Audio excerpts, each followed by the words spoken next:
Briggy stand up G, he ain't no hoe. You know we make the knowledge flow and grow. Regeneration, yes, we're in at this. MC Scheme 91.6.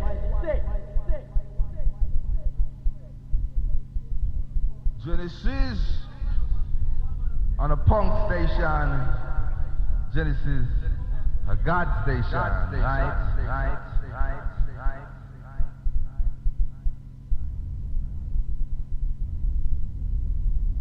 Genesis on a punk station.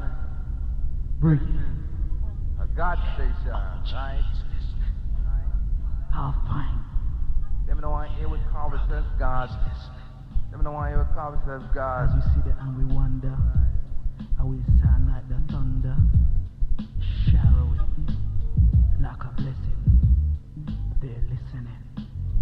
Genesis. What good is the knowledge? There's no understanding. What's good is understanding without the reasoning. And if you have the reasoning, only you know what it can create. Picking up a vibe, keeping it alive. I'm definitely over. So make haste. Yeah. OG, yeah. Original Gaza. Yeah. With OG, yeah. We original Gaza. Hey. Everything's got to be complete, yeah. And everything's got to be alright. Everything's got to be complete, yeah. And everything's got to be alright. Genesis is another place. Genesis Radio. I love Genesis.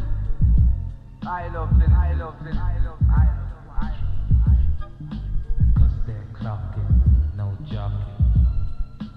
When it can, we just keep on.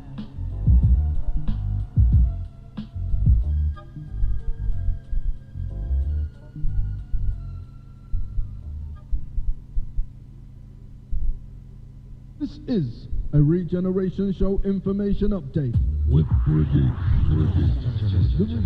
The Black Spiritual Mental Physical Regeneration Show, and we're talking about God, the devil, the Bible.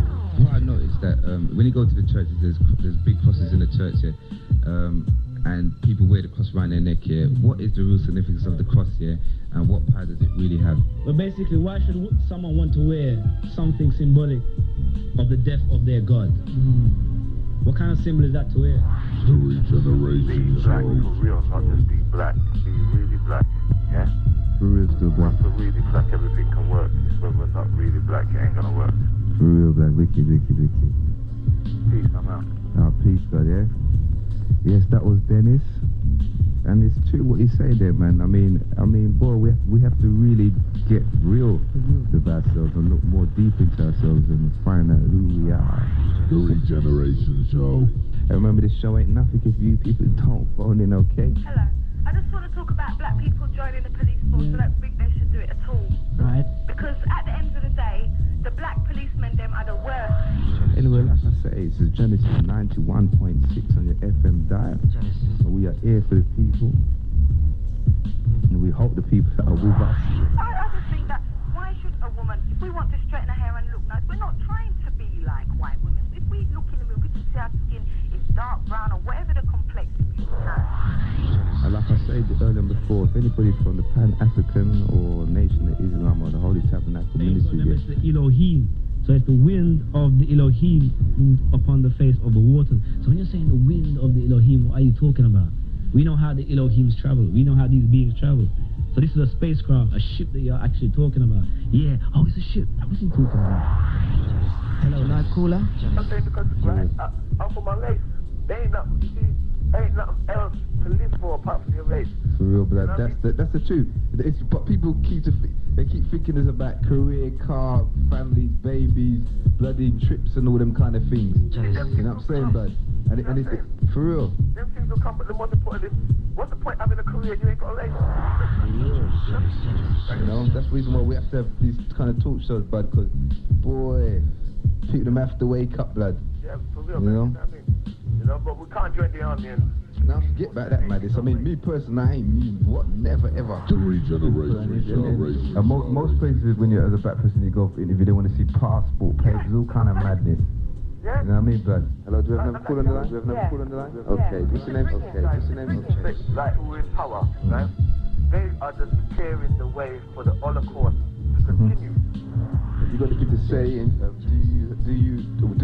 we as black people, do you think it's worth us joining the police force, the army or the navy, etc.? Is there any benefits out of it, do you believe, or? We live in a mainly white society, and I think we have to, when we talk about finding our identity, yes, we do have to find ourselves. Okay then. Okay, this is the People's Talk Show, yeah, mate? The people, not mine, the People's Talk Show. Yes.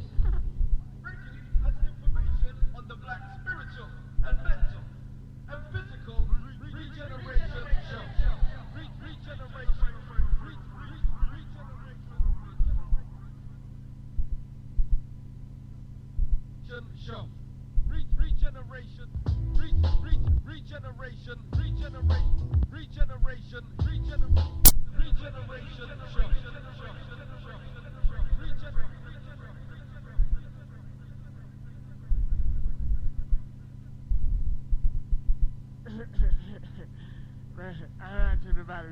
My name is Herb, but I'm not telling my name. But one time, I did blind and I did like one with some wickedness on this earth. Yeah, for real. To the start, listen. The spiritual and mental and the physical regeneration show. Right? Wanna hear me? Alright. Having a blind again. And Vincent Rat, bigging up Briggy on Genesis 91.6. Big him up. Yo, what's up? This Wyclef and you listening to Briggy on Genesis Radio. Say what? Say what? Yeah, this is Omar bigging up Briggy on Genesis Radio. Oh no! Well, this is Red Hot and I have to big up Briggy on Genesis Radio. Yeah, me go and walk them mute.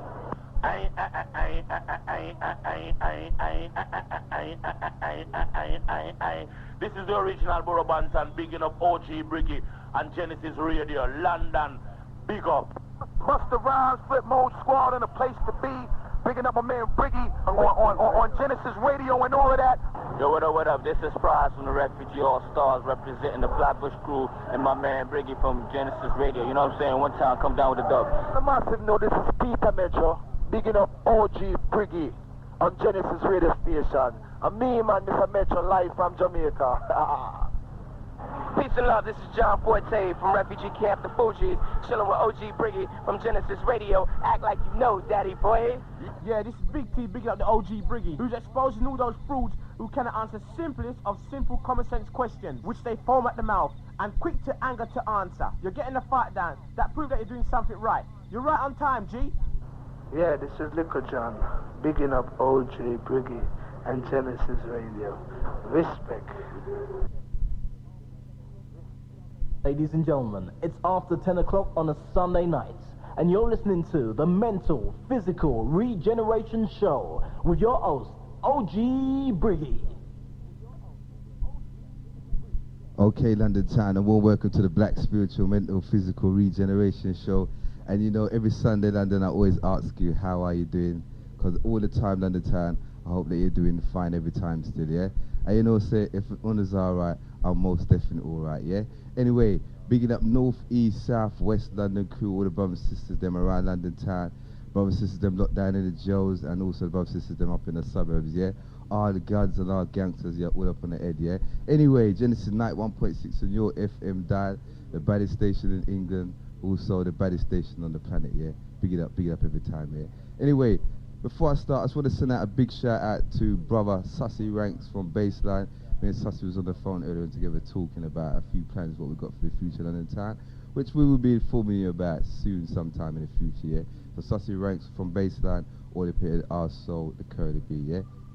Anyway, London Town, we have brother Dwayne in the house. And in case you never know who brother Dwayne is, 'cause I'm not going to say brother Dwayne's surname here, but in case you don't know who brother Dwayne is, brother Dwayne, yeah, it was the brother who was with brother Stephen Lawrence, yeah, when Stephen Lawrence died, yeah? Brother Dwayne was the brother who was with Stephen Lawrence when Stephen Lawrence died, yeah. And basically, London Town, yeah. Brother Dwayne has not done an interview for maybe over a bit. You've not done an interview before, Brother Dwayne, yeah?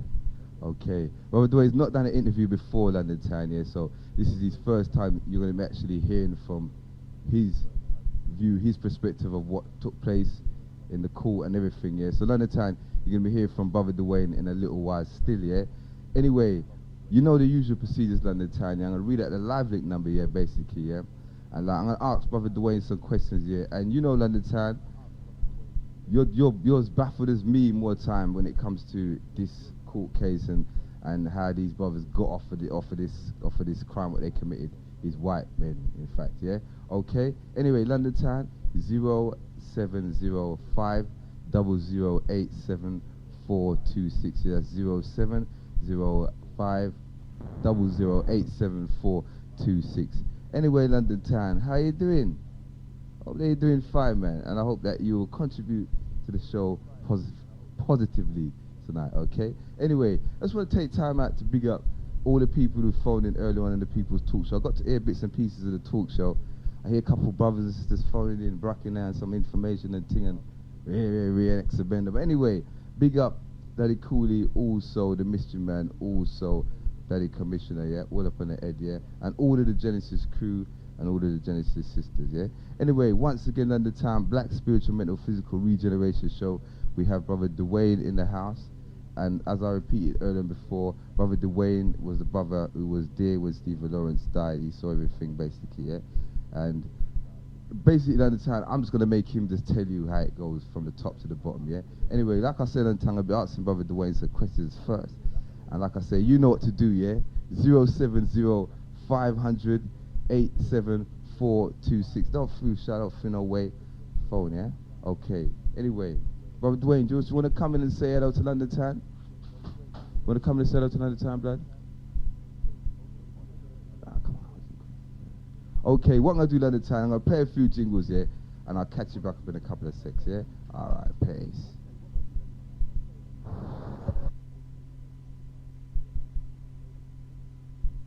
Okay, yeah, and basically, when the time the show done and everything still, yeah, we all get a whole view, yeah, of the whole situation still, yeah. But I just wanted to ask, yeah, how do we protect our families from racist attacks?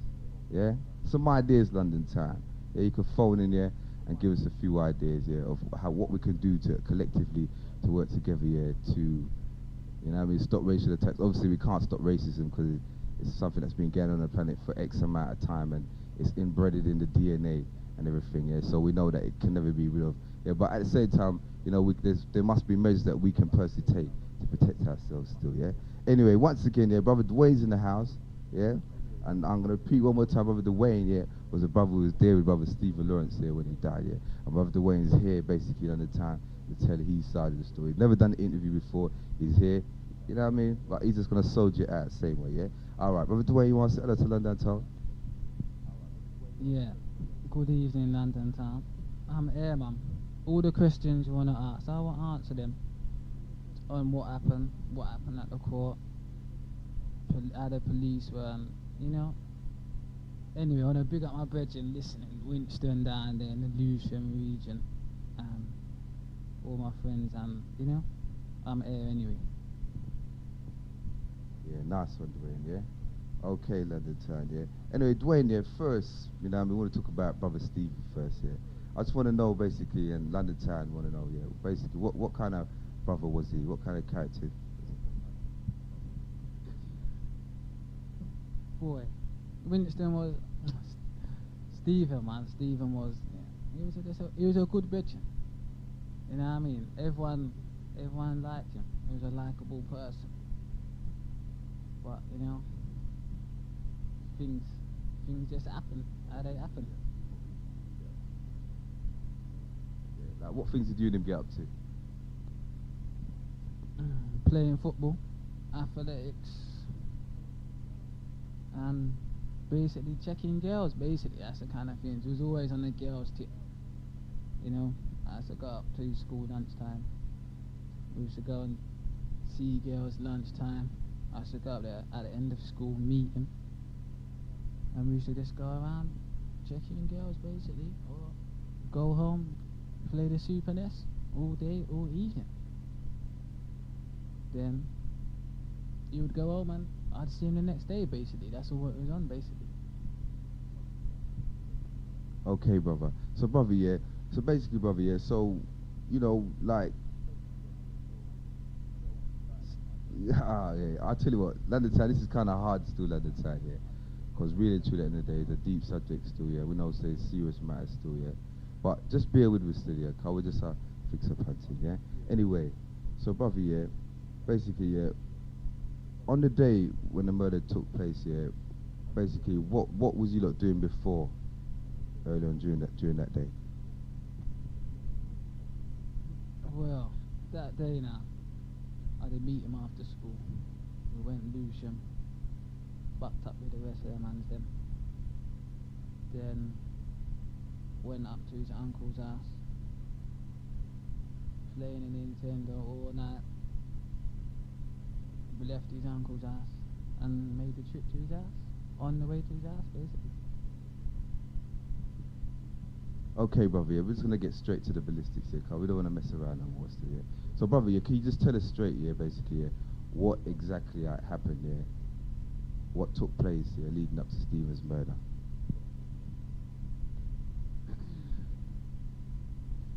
Well, we left his uncle's yard now, and we got to Eltham, and I was kind of upset with him still because I didn't really want to go through Eltham because that's a bad place to go for at night time. So anyway, we get on a bus and go down to Eltham Cinema. So we're at a bus stop at the cinema in Eltham, waiting for our bus. Now, we was waiting there kind of long, still around 15 minutes, 20 minutes. I'm getting a bit uptight because I didn't really want to be there that time in the night, just us two on our own. So anyway, we're waiting there for our bus now. And I walked off down the road to see if there was another bus coming a different way so we can come out of the area. And there was. I showed Stephen there was a next bus coming. He went to have a look. So while he's going to have a look now, this group of white boys come up on the other side of the road. So I shout to Stephen, can you see the bus yet? As I shout to Stephen, this white brother on the other side of the road shouts out, what nigga? He starts running across the road. So while he starts to run across the road, he's drawing this big long thing out of his trousers.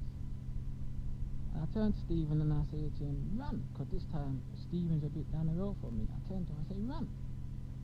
And I turn and I start running. So I start running, I turn back to see Stephen running with me. And I turn back and Stephen was just standing there, same place in the middle of the road. This time, the white brother just runs into him and what I thought was a blow, he struck a blow, he stabbed him right through his shoulder blade. I didn't know it was a knife then because I couldn't see if it was a knife or if it was some kind of different weapon. And then all the others just rushed into him. Then, from around, I'm standing up watching, and then from around a tree, this other brother comes from around a tree, chasing me, my next long something, and I just started running.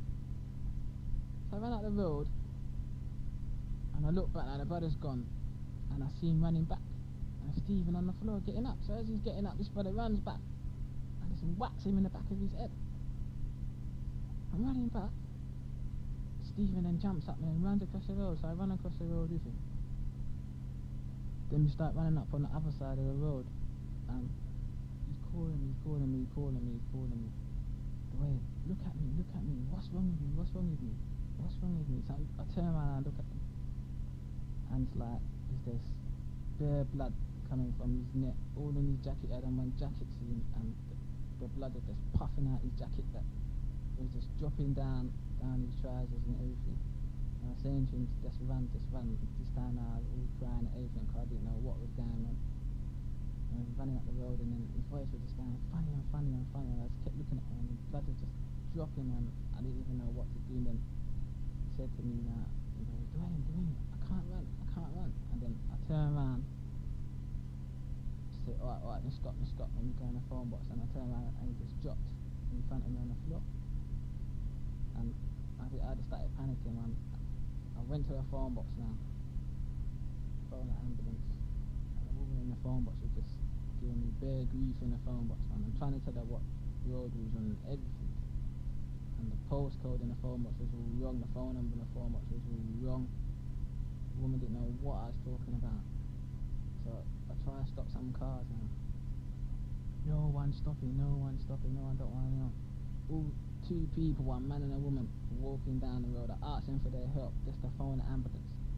While I talked, see my bedroom, okay, they didn't want to know, they just walked off down the road.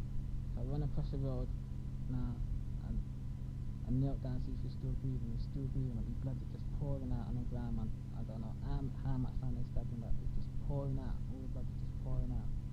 So anyway now, I go back to the phone box. I'm talking to the woman in the phone box, and then one car pulls up on the other side of the road.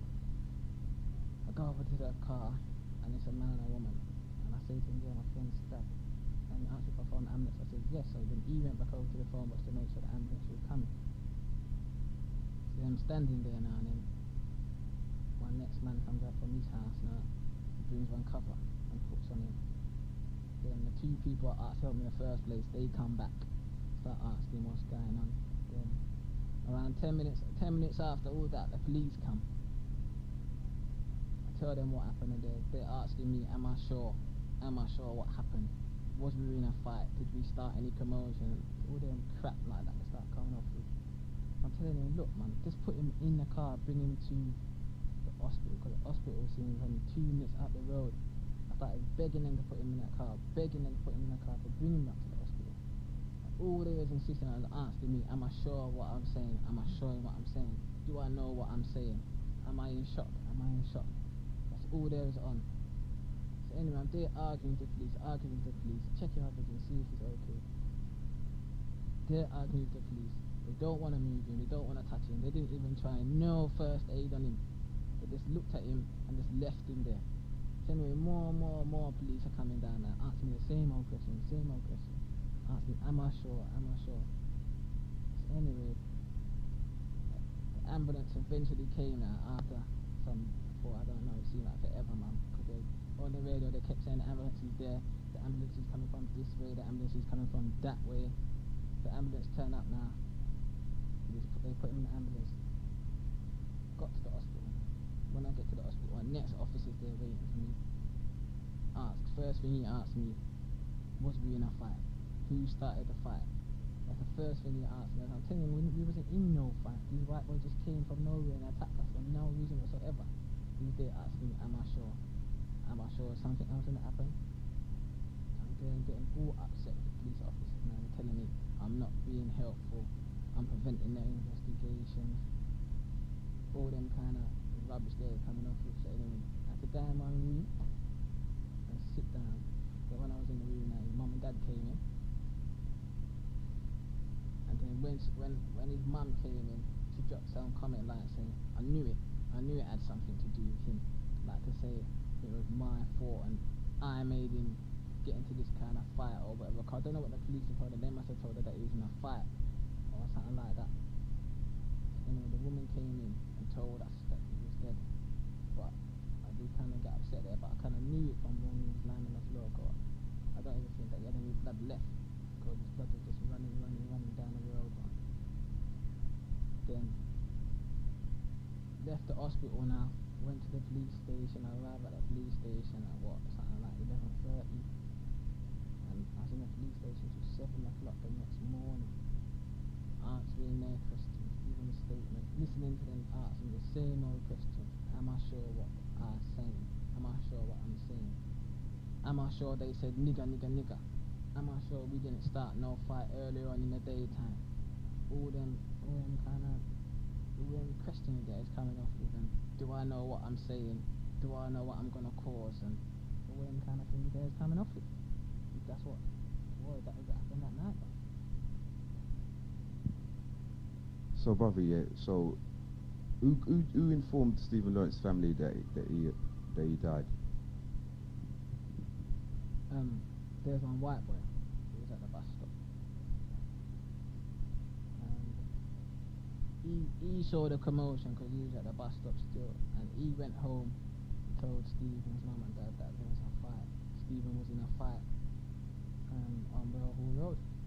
Then they came down, but they didn't come all the way down. If they did came all the way down, they would have seen us, but they only came down to the lights, and they didn't see nothing, so they went back. So basically, there was never witnesses apart from you, basically, who actually saw his white brother's face, yeah? Well, there was an ex-man at the bus stop and that boy at the bus stop, and one French woman, which all of us saw. All of us saw what took place, all of us heard what happened, but I don't know, man. When I'm listening, when I'm reading their statements, it's like, say, it happened too quick for them, because it happened quick for me, but it's like it happened too quick for them, because their statement doesn't even really say anything. All their statement says, boy, one of them says, I just saw Stephen on the floor, get up and run. It doesn't talk nothing about the white boys attacking him, nothing about what they said. Another person says, he saw Stephen in a fight, where I don't know what fight Stephen was in, because I didn't see Stephen make no move to punch anyone. He didn't even make a move to run. That's the thing that I don't understand. The man's running at them. Man's all drawing for their tools out their jacket, out their man's running across the road. He can't even run across the road properly, because he's drawing out something out of his trousers. And I don't know how come he stood there, and I don't even know how come the other people at the bus stop didn't even say any of that. Well, I don't understand that. It's like, well, I'm not even going to say what it's like, but people supposed to know what that's like. Okay, but I just want to ask you this question still. Do you feel if you stayed with him, the situation would have been any different? Well, if I was standing next to him at that time, well, I probably would have been all dead now. Because the thing is, the reason the police are coming on like say he was in one gang with me, because the man them didn't just stab Stephen. It was like a killing, because the way they stab him, you know, they stabbed him, cutting both. Boy, they just stabbed him in some serious ways, you know that. When he was running out, I'm thinking to myself, and he's asking me why does he feel like this? What's wrong with him? And I'm looking and I can't see nothing. It's cause all his left side was paralysed from where they stabbed him and cut his vein and things. Cut him right through, stabbed him in his heart, stabbed him in his stomach, stabbed him in his other arm. They went out to kill him. It was a proper killing, and that's why the police are coming up some rubbish like he was in a gang, but they couldn't believe that these white brothers could be so evil, and I don't understand that, because white people are evil, and that's a fact. Okay, London Town, Genesis Radio, Black Spiritual Mental Physical Regeneration Show, live at number 070-500-87426 here. We have Brother Dwayne, who was with Stephen Lawrence when he died. In basically London Town, he's in there, and he's just telling us what's happened, yeah? Okay, London Town, anyway, yeah, so, Brother Dwayne, yeah, so, what was your statement that you actually made to the police? Because it's obviously like, when this court case took place, it's like your statement was kind of like undermined, yeah? So you want to just tell London Town what was your statement, and did these other people come and give statement as well, and were they in court too? Well, at the time, I couldn't even remember everything that happened, because I was so shocked. I couldn't even believe that what took place, because it happened so fast. It's like these brothers had planned that, and were just waiting for someone to just be there, for them to just commit what they wanted to commit and run off down to where they was going, because it happened so fast. But I showed the police what happened. The same night, they knew who the boys were the same night, because people tell them who it was. The family were telling them who it was, but they didn't want to do nothing about it.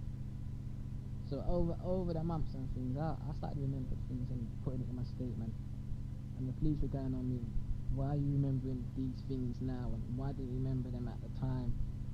And you're hearing news from other people are coming to tell you what these boys look like, and things, rubbish like that. But these other people that were there, they didn't, from what I read and from what I heard, they didn't give no proper You know what I mean? No proper statement. They went to the ID parade and they didn't pick out nobody. And the people I picked out who were there, they then twisted around on me, saying to me that somebody told me what they looked like, and I had to go and pick out what this person told me they looked like. There was one police officer who made up some statement about how I told him that I didn't see what happened and then I made it all up. And that other people had come and told me what these persons looked like, and I was looking for the people. Other people had told me this is what this officer made up.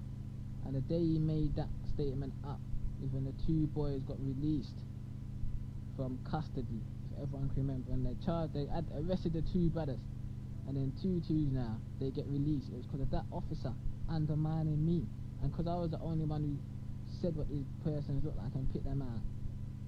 From then on, there wasn't going to be no case against these boys whatsoever. So, brother, yeah, can you just tell London Town, yeah, basically, yeah, what happened in court, yeah, and how these brothers, what was the evidence that made these brothers basically get acquitted? This court business was just crap, and I don't know what the launchers were under. I don't know what they thought they was gonna do, because really and truly, how can you have a court case when I'm supposed to be the main witness and they don't even contact me in no way whatsoever? They don't even come and check for me and say, well, let's look at what we've got against these boys now. Let's check our weaknesses, let's check our strengths. They didn't even do none of that. I don't know how they could just rely on my evidence, because there's no judge that's going to convict those boys on just me saying that they stabbed Stephen Lawrence. And for what, they didn't have no forensic evidence whatsoever, because the police didn't do no inquiry. They didn't go to these boys' house until some 2 weeks after. There was no form of evidence whatsoever except what I said. So basically, when I got to court now, I wanted to talk to the Stephen Lawrence, the Lawrence family solicitor, Imran Khan. When I go to find out and talk to Imran Khan, he's turned out to be a witness, and I'm saying to myself, what's going on? What's going on? How can the Lawrence family solicitor be a witness? What's he going to be a witness to? So anyway, they put me in this room and have one police guard at the door, one police in the room, saying this for my protection only, and start talking some rubbish to me in the police. So anyway, I go in the court now. They start asking what happened. I tell them what happened. The jury is shocked and everything I described, what took place, etc., etc. That was the first day that I went there. I think that must have been the 3rd day of the case, because really and truly, the family knew when the court case was going on. Their solicitors knew when the court case was going on. They didn't phone me until 10 o'clock the day before the court case to tell me that I am supposed to be in court the next morning. Having not spoken to me over the years after Stephen's death, they didn't speak to me once to tell me anything or to ask me for my advice or advice from my solicitors. They didn't want to know nothing. Their solicitor thought he knew everything. He didn't want to know nothing from my solicitor. My solicitor would phone him, trying to give him advice. He don't return no phone calls, he don't return no letters. Then it goes to the case and then becomes a witness. So anyway, when I find out what he was a witness for, he came to see me, must have been about a week after the incident, and he wrote down, him or his assistant wrote down that I said to him that I saw police statements telling me what these white boys look like. So when I got to court, there was all these legal arguments about the identity of these boys. So what then blew it up was that the Lawrence family solicitor wrote down that I said that the police showed me a statement showing these boys' identities. Now, when the judge saw that, I knew from then that it was all over, because there's no way that them boys could be convicted if I saw a police statement. There's no way. Now the judge asked me if I saw a police statement, and I said to him, no, how could I see a police statement at that time? That would have been impossible. But because the solicitor wrote it down, they believed the solicitor. Then, 2 Tuesday, I see on the news some crap about the main prosecution witness for the Stephen Lawrence murder changed his story 2 times or 3 times. Some crap like that come on the TV. And then the thing is, the Lawrence family know that is not the case, and they don't even come out and say nothing. They don't even say nothing to anybody. They come out and talking some rubbish when they thought the things that they're supposed to say, they're not even saying. And I'm there in the courthouse, sitting down. They don't even come and see me or ask me if I'm okay or anything. They're not even interested. And I don't even know what's their problem. That's it, Briggy. I don't know what's their problem. Okay, we're going to get into the relationship between you and the Lawrence family a bit deeper, yeah? But for now, yeah, so yesterday you was telling me about the march, yeah? The march of Stephen Lawrence, yeah? And you're saying that a couple of men took away, got arrested and everything, and you got arrested yourself as well, yeah? You just let the town know a bit more about that, and you said that the Lawrence family came on the radio the next day, basically, and said something, yeah? They came on TV, yeah? What channel? ITV, yeah? Alright. Now, the first march, the BNP march, when we marched down to Welling now, every man went on that march because every man was just vexed at what happened, because everyone did like Stephen didn't do nothing to no one. And then you hear some white boys to them, everyone was mad, everyone wanted something to do. So when we hear about this march now, we say, yeah, we're gonna go and smash up the place. I go, no one don't care. We go down to Welling now, police start hurting that man in the crowd. So man just retaliated and started smashing up the place, beating up police officers, showing their anger, looting the shops, smashing up windows, smashing up cars, everything. Cause man was vexed. Even I was out there doing that. I don't care. I say that. I was out there smashing up shops, smashing up cars, beating up police officers. Raggo, I was there because I was vexed at what happened. Then I come home and I'm watching news, and what do I see on the news? The Lawrence family come on the news saying how they want to distance themselves from that. They want to distance themselves from the riots and all. They're not supposed to come on the TV and say that. They're supposed to be glad that people are vexed that their son got murdered. They're supposed to be happy. People will support them. They can't come on TV and say they don't want nothing to do with them people, when after the police went around arresting people. People went jail for their son, because when you got arrested and you were convicted, it was a 2-year sentence. That was it. Slammed down to everybody that got arrested. Even I got arrested, and if it wasn't for my solicitor today, I'll be in jail. Well, I probably wouldn't be in jail now, but I would have been in jail for the 2 years. But my solicitor got me off the case, and they had me in a station telling me, well, you know you're in the Stephen Lawrence case, it's best that you cooperate. Showing me videos of all my brethren and other people saying to me that I must pick them out. If I pick them out, they will consider letting me off the case. All them bullshit there was going on with, and telling me about how the Lawrence family are advising me to cooperate to make things easier. All them things are bullshit, man. The family is supposed to come out and say thank you to all them people there that went on that march, who went to jail for their son, because everyone went that march and showed their anger. They came and arrested me, I didn't care. They were in the station for all day, all night, I didn't care. Come and say nothing. I never say nothing in that station while I was there. I never had nothing to eat, I never had nothing to drink, I never said nothing in that station. What they kept doing was taking me out, waiting until I go to sleep, waking me up, questioning me.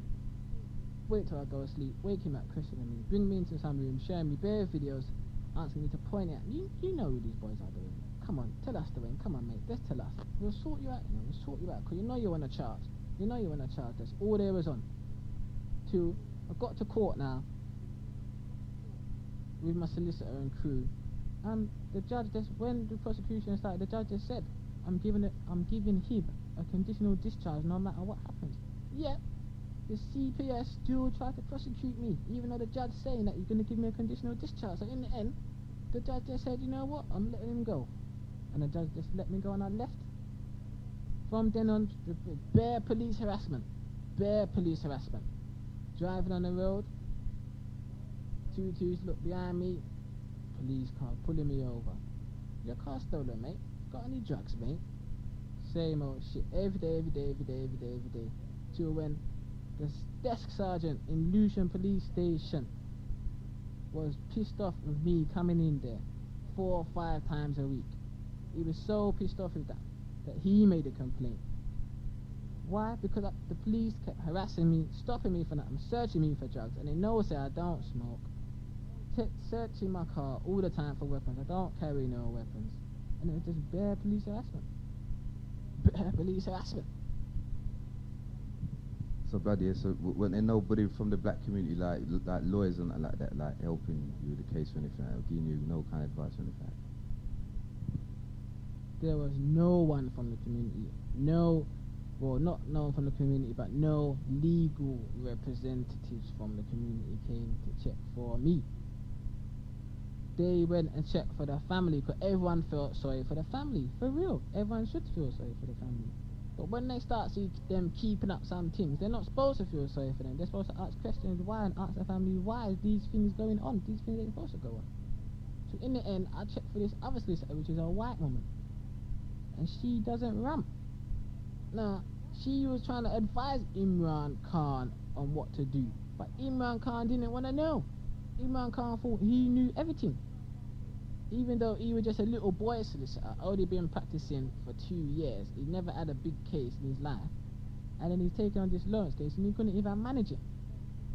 Then he goes to the court with some stupid statement writing down what I told him, which made the case flap, and he's there coming on the TV talking about civil case. Civil case what? How do you think they're gonna make a civil case against these boys now? Where I don't even think they've got no money, but what is the point in doing that? That ain't gonna benefit nobody. My solicitor told him, do the civil case first. The burden of proof is less. They would have been found guilty on the civil case, and then the prosecution, which they would have had after, would have been much easier. These boys would have been in jail, but no. Imran Khan didn't want to listen, and look now, the case is flat. These boys ain't going to jail. These boys ain't ever going to jail. This inquiry business has got even nothing to do with it, because if these boys come there and say, yeah, I killed him, and what? There's nothing anybody can do. The police can't arrest them again. They will just be there laughing on the cameras like they did when they walked out the court. Basically, it's fact. Okay, brother Dwayne, go back to the court case here. So what was these brothers' statement? What was each of their statement? What were they saying?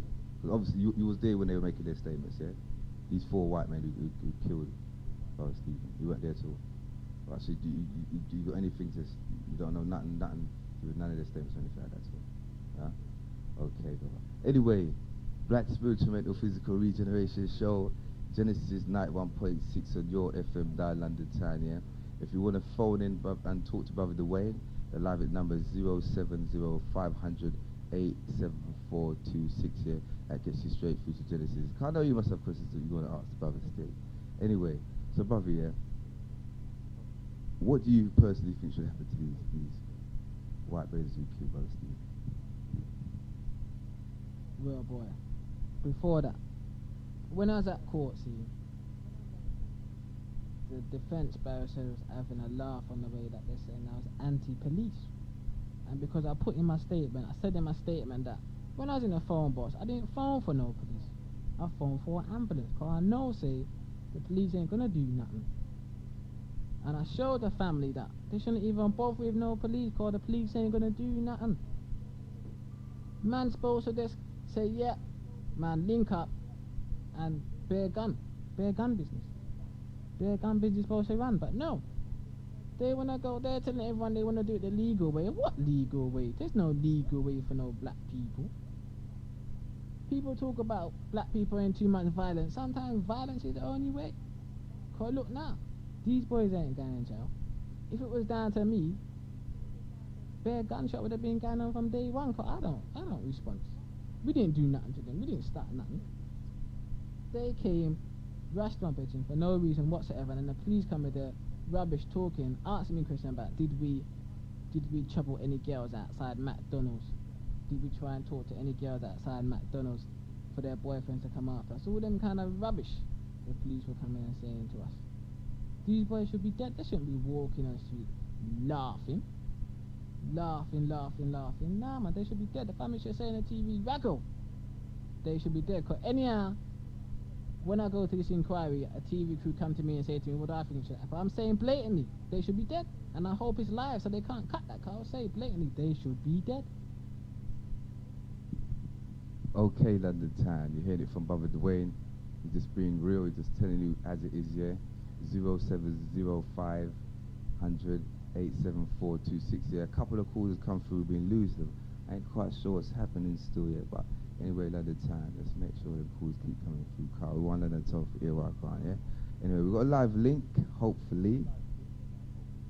Yeah, we've got a live link, London Town. We're gonna take this live link here, and we go and see what's happening on the other side, yeah. Okay. Hello, Genesis Radio. Hello. Hello, can you turn your radio down a little bit, please? Yes, sorry. Nice one. Hi, Okay. I'm a member of the Lawrence family. Hi, Dwayne. It's Karina. And just listening, and I understand what you're saying. Yeah, I might not agree with 100%, but I understand what you're saying. But I think that it would be a lot better if we could all come together as a family unit, so to speak, instead of this, because I hear a lot of animosity between you and the Lawrence family, and I personally don't think that it makes anything better at all. I think it just makes it a whole lot worse. Karina. That's all I've got to say, really. Karina, can you hear me? Hello? Hello? Yeah. I can't hear you, you know. Hold on. Yeah, sorry, go on. Karina. Mm-hmm. Nah, man, because, you see at the inquest, you know, I tried to talk to them, you know, asked my solicitor to talk to Imran Khan so that we could sort everything out, but they wasn't interested. They didn't want to know. What am I supposed to do? How much time? My solicitor tried to contact them so we could have a meeting on how to do the case, how to do certain things and procedures, and they didn't want to know. Why didn't they want to know? Why didn't they?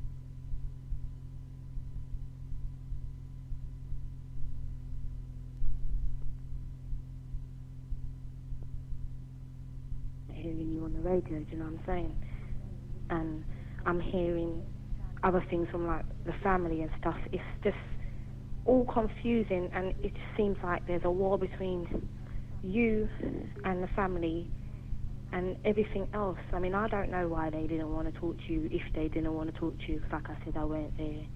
But I still think that 4 years gone by, all of this rubbish, because it is rubbish, needs to stop. Because everybody's got to understand, yeah, you are somebody, and I understand that, yeah, you have got feelings, and you obviously are going through a lot of pain, as well as the Lawrence family, you get me? Boy, that is real what you're saying, but it can't stop, man. I can't forget that, Karina. I can't forget that, when my mum went there to help them, they're there saying that my mum is an unfit mother. And then they're talking about me, how it was my fault. How can it be my fault? If it was down to me... It can't be your fault, and whoever said that is talking rubbish, and yeah, I would say that, because you are not the person that took that knife and stabbed my cousin, you get me? You weren't the one. So therefore, if you weren't the one, you didn't do it. Love you. Bye. Karina, man. I didn't want you to get upset for real, you know, but boy, I can't let it go, man, because they said too much things about me, and I can't have that. They said, look how long I even said nothing for, and you know the things that they've been saying. You and your mum know the things that they've been saying. Other people know what they've been saying. And even though they find out the truth, they ain't even apologized. That is the thing that upsets me the most. They don't even apologize, and they know for themselves that is nothing to do with me, because if it was down to me, seeing Stephen wouldn't even be in that place. If it was down to me, he wouldn't even be in that place, because I never go through that place at night time. Under no circumstances whatsoever. I never, ever go through it at night time. And it was down to them that we was going that place in the first place. That's what I have to say. It's down to, I didn't want you to get upset, you know, because them things just upset me, and they make me want to say things that I shouldn't even say on the radio about them families, but they're out of order. And I don't care if they listen. If they listen, they should phone up and say whatever they want to say to me, and I'll say whatever I want to say to them, because they've been saying too much things about me, and I even said nothing about them, spreading holy for gossip. All of them, they know who they are. All his uncle, girlfriend, who I used to go around and see, they're all not talking to her because she talks to me. Why is that? If they're brave enough to tell their friends that it's my fault, why don't they come on the radio now and tell me to my face on the radio that it's my fault? And I will tell them whose fault it is. I will tell them all the times when he's coming home from work, 3 o'clock in the morning, and knocking his door, and his mum and dad are in bed, and they can hear the doorbell ring and they don't answer the door. I will tell them all the times that Stephen phoned me at my hostel when I used to live in a hostel in Charlton and come to my house at 4 or 5 o'clock in the morning because his parents won't let him in. What about that? Why don't they come on the radio and defend that? Why were they doing those things? Why? When I used to walk him home, he used to live 2 miles from my house. Stephen, if sometimes used to have no money, and I used to say to him, Brethren, you're coming from work, I beg you, just get a taxi to my yard, man. Get a taxi. When the taxi come, I'll pay. Even though I didn't even have no money, I used to say to him, get a taxi and come. Cause by the time he come, and I open the door, I just shut the door. The man can stay there all night and blow his horn, cause I don't care. But no, man used to walk it, walk it from his workplace to my house in Charlton. Then I'd ride my bike and he'd walk up to his house, which is 2 miles away.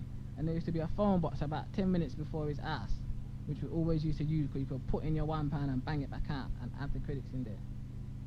And on countless occasions, I used to go there with him and he used to phone his house, phone his mum, phone his dad and say to his dad, yeah, I'm just at the phone box, I'll be there in 10 minutes. And I'd leave him expecting him to go in his house and everything's cool. No, when I get to my hostel now, he's already phoning me, saying no one open the door. He don't understand why no one's opening the door. I know his bell rings loud. They can hear the bell. Why were they doing those things? Why? Why were they? How can they be locking him out? And they know they live in a racist area, and then lock him out 3 or 4 o'clock in the morning. What kind of bullshit is that? That is crap. And then man has to walk it 2 miles back, through Woolwich Common, through Charlton, back to my yard. Why? Why would they should come on TV next? They should come on the radio now. All the family that's listening, who know they're listening, they should come on here now and say why those things was happening. They should say why those things were happening. I don't mean to upset people, but it's killing me, man. Basically, it's killing me. I have to say, because when I go into my bed at night, man, I can't sleep. I think about these things. I think to myself, you know what? I should have just made him get in trouble that night, Make him get locked out his house that night. Because if he did get locked out his house that night, it would have been coming back to my house, and we would be here today. I wouldn't be on this radio today. We would be out jamming or something like that. We'd be doing something, but I wouldn't need to be here, and he wouldn't need to be where he is, and no one would have no sorrow or anything like that. But he said to me that he don't want to get in trouble tonight. He just wants to go home and make it up with his mum, and that I couldn't argue with that. Anything else I would have argued with him and say, no, I'm not getting off this bus, and you're not getting off this bus. I don't care. If you get in trouble, you get in trouble. If you want to screw, you can screw, but I'm not getting off the bus. But I said no. He said he don't want to get in trouble no more.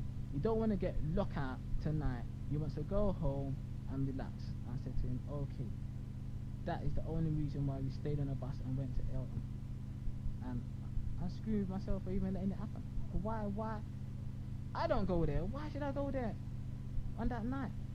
That's why I am screwing myself, cause I shouldn't have went there. Basically, I shouldn't have went there at all. And if I didn't have went there, we wouldn't be here now. Everything would have been okay. Pastor, you know that there's a lot of rumours as well. People saying the reason why Stephen's dead basically is true. It's the guy with white girls and stuff like that. What do you say about that? You know what, Briggy? Name the person who told you that on the radio, man. That's what you should do, because that is just crap. That is crap. That is crap. How can man say that? How can man here say a black brother got killed by white boys and then ran around telling people, because he used to go out with white girls? How can man say that? Man should check themselves. How can man say that? Okay, London Town, you've heard what the brother said, yeah? Okay, if there's any questions you'd like to phone in and ask the brother, yeah? 070 500 87426, yeah? I'm gonna play a jungle, yeah, and I'll catch London Town back up in a couple of 6, yeah? Alright.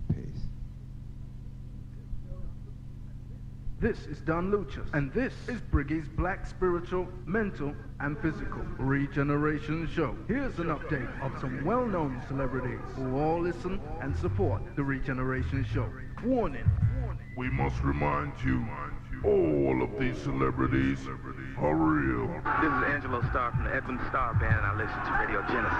Hi, my name is Crystal Rose, and I listen to Briggy on Genesis Radio. My name is Tony Tucker. When I'm in London, I listen to Briggy. My name is Princess Zima. I'm listening out to Briggy. Big shout out to Briggy. You know the Prince is heavy.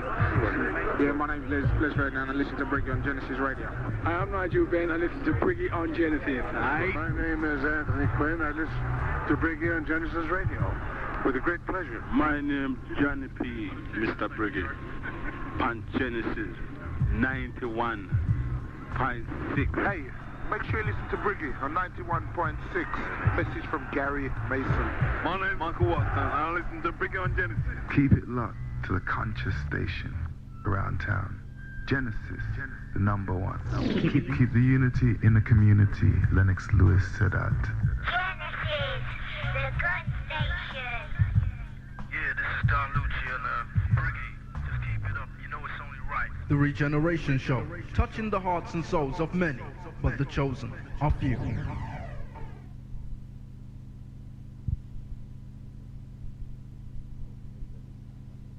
Okay, London time, back on the other side. The phone was just ringing a minute ago. Call, would you like to call back?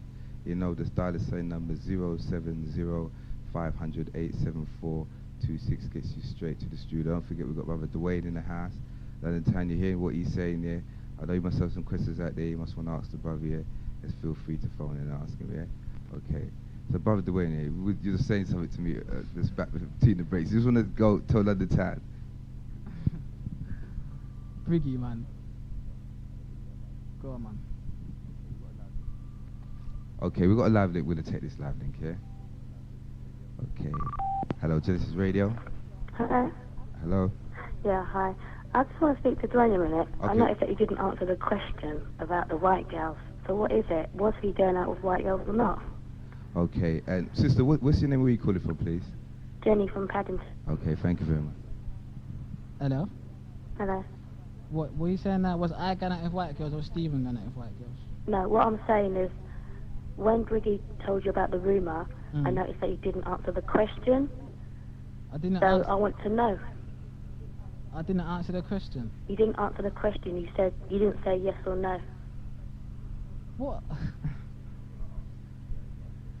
Yeah. Was it to do with white girls, why Stephen died? Is that the question you're talking about? The question is, did you and Stephen go out with white girls? At that time? Yes. No. No. No. So they had no connection with the killings. Can I ask you something? Do you think that would be a reason to come and kill him? I just told you that we were standing at the bus stop doing nothing, we was waiting to go home. What's that got to do with any white girls? Are you mad? No, I'm not mad. How can people even spread those rumours? When people come and tell you those things there, you're supposed to laugh at them and run them. Well, I know because I go to Elton a lot in that I go to the university, and there is bare white girls there. In fact, there's hardly any black people there, so it's quite a valid question actually, because there's hardly any black girls there. Well, what's scene? Tuesday, Briggy asked me to come on there. Got any other man come to me in the street and tell him that I'll punch him in his mouth, you know. I come and tell me, it's true, you and your bedroom taking white girl that he got stabbed. I'll punch him in his mouth. I don't care. I don't care. That is out of order. How come people say that? And all the people who's been saying that, you're idiots, man. You're idiots. That is got the man. We was at the bus stop, you know. We wasn't even at the bus stop. We was near the bus stop, and he was a little bit down the road from me, and his brother just came across the road and just rushed him for no reason whatsoever. I haven't seen them before. They haven't seen me before. I don't even think he has seen them before. And they just came and rushed him. The police come with what you're saying. They came and asked me, did we interfere with any girls at McDonald's before we got to the bus stop? Those are the things they were coming off with. I'm not saying that you were dealing with them. I just asked the question, were you? No, man. I didn't say you was. Alright, Chris, the answer to your question is no, you know. Okay, thank you. Alright. Bye. Okay, London town. Genesis 91.6 and your FM dial. You hear what's going on London town, like I say, yeah, and basically just phone through when you feel like doing that, yeah. So, Dwayne, going back to what you were just about to say just before the phone rang. Okay, we've got another live link, yeah. We're going to take this live link first, yeah. Okay. Hello, Genesis Radio. Hello, Genesis Radio. Okay. Hello, Genesis Radio. Hello, Sandra from Texas. Okay, it is, Sandra. You alright? Just turned down my radio. Yeah. I'm a bit frustrated actually on that last question that the girl rang up and asked. You know, it was a pathetic question, quite frankly. Even still, you know, even though we do know black people shouldn't be going out with white people, it's, you know, that's not no reason why they should go around killing us.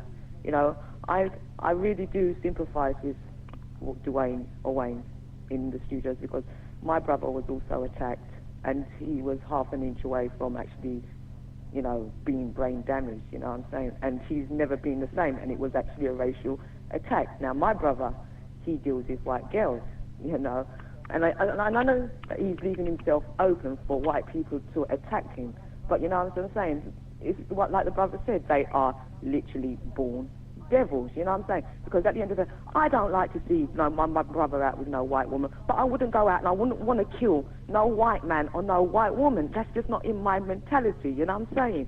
So, you know, it really frustrates me. We should be trying to heal our black brothers and sisters that are actually going out with these people and let them love themselves enough to come home to themselves. Do you understand? Well, I fully agree with what you just said there. You know, so Wayne, I really do feel for you, and if I was there, I'll give you a hug, because you know, I can understand the humiliation and the stress and the frustration that you must be going through, and nobody's supporting you. You know, so I am supporting you. Thanks, man. Okay then. Bye. Bye. Okay, London Town, Sister Sandra phone up, gave her a view. Respect you to max, yeah. Okay, 070-500-87426, yeah. That's a question, man. Okay, we've got another live link. Yeah, we'll take this live link right there. Hello, Genesis Radio. Hello. Hello. What's your name? Where you calling from, sis? Well, I don't want to say what my name is. All right. All I want to say is I can't believe that people are phoning up and asking the brother if he went out with white girls. I think that is so petty. Right? It don't matter. Do you know what I mean? And like, if my man's telling the truth still, I feel like he ain't got no reason to screw himself, because like he did the right thing and just love to him still. Well, you know, the reason I'm upset is seeing that. You see, on a normal occasion, I wouldn't go that way. Or the caller's gone back. I'll tell you, I wouldn't go that way. That's why I'm upset with myself, because I shouldn't have went that way. I shouldn't even allowed him to get off the bus. Because if I didn't allow him to get off the bus, nothing would have happened. But I allowed him to get off the bus, and boy, you know. But anyway, still, before Briggy brings it up, man. Karina, I want to apologize to you again, man. You know that. Raggo, I tell everyone on the radio, I don't care, man. I love you, man. And, you know, I'll do anything for you if you just ask me. I'm sorry for upsetting you on the radio. Okay then, London Town. Okay, London Town, okay. London Town, what, man? Okay, we've got a live link. We'll take this live link, yeah? Hello, Genesis. Hold on a minute, Briggy. Can you turn the radio down, please, G, yeah? Nice. That's so lively. Where are we? Yeah, good night, Briggy. Yeah, good night, blood. How are you and the family, sir? Hello, can you hear me, brother, yeah? Hold on a moment.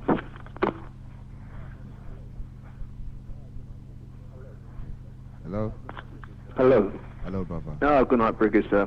Respect to the brother Dwayne. It must be a very, shall we say, sensitive time for the brother to come on and say what he's saying. I feel that he's in a lot of pain still. This is Reverend Dree from Northwest.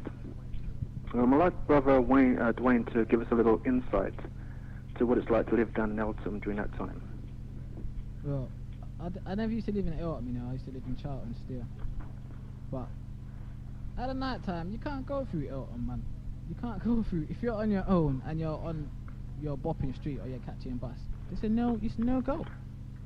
It's no go. Cause them boys out there will just gang up on you and beat you up. Simple as that. That is the situation. It's as simple as that, bro.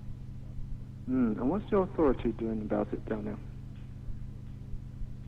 Well, the police knew about these boys from a longer time, because they were the boys that were supposed to have stabbed the Indian boy that was there, and the police never done nothing about it. They've stabbed a couple of hours. When I went on the ID parade, yeah, I was with one next boy who got stabbed by the same boys, and one of the boys that stabbed him, yeah, his dad paid him not to say nothing, yeah, but he still went to court anyway. But when he went to court, they paid one of the jury members, and that got his son off. So then I'm looking at that and I'm checking to myself, boy, there are certain things that went on in this case that I don't understand. And when I'm asking questions, and my solicitor's asking the Lawrence family solicitor questions, he don't want to answer. He's not responding to faxes. He's not responding to telephone messages. He's not responding to letters. I don't know why. I hope that he hasn't got nothing to do with this. Nothing like that. No bribery business. That's what I hope, basically. I see. So could you tell me if the climate is still the same down in Elton? Pardon? Could you tell me if the climate is still the same down in Elton for black people? Boy, I don't know, you know. Someone from has to phone up, because I don't know. I don't go that area. I don't live near that area. I see. Okay, thanks a lot. Alright, and be brave, sir. Okay, man. You know, it's a hard struggle, but we know it's going to win in the end. Thanks a lot, Briggy. Good night. Alright, bro. Okay, London Town. Come on, man. You know what I mean? We just want to hear some more views still, London Town, you know what I'm saying? There ain't no silent people. You know that. Okay, 07050087426 here gets you straight through to the studio, and you can ask basically Brother Dwayne what you want. Brother Dwayne will try his best to deal with that, yeah? Yeah, man, he's there to squash all rumors, that's what he's saying, yeah? Okay, we've got another live link, we're going to take this live link, yeah? Hello, Genesis Radio? Hello, Genesis Radio? Hello? Hello? Hello? Can you Hello? hear me? Can you hear me? Hello, Genesis? Could you hear me? Yeah, I can hear you, yeah. Can you hear me now? Well, I'd just like to say, about the young man, is it Dwayne? Yeah, Dwayne, yeah. Well, you know, I've got to give me props, man. I've got a lot of respect for him, you know, because it takes a lot of strength to come on the radio and say what he said. And me personally speaking, I think it calls into I think there's a lot of questions that need to be asked about this Lawrence thing, you know. Well, bruv, I'm here. And you know, as a young man, I commend him on what he's done, because for him to come on the radio and say what he said takes a lot of spirit. And you know, I just got a lot of respect for him. You know, and that's about it, basically. Okay. Well, alright, bruv. Hello? Alright, bye-bye. I can't hear me now, man. You know what? I ain't even said nothing yet, you know that. I ain't even said nothing yet, but you know what? People have to ask me more questions, and then I can remember more things.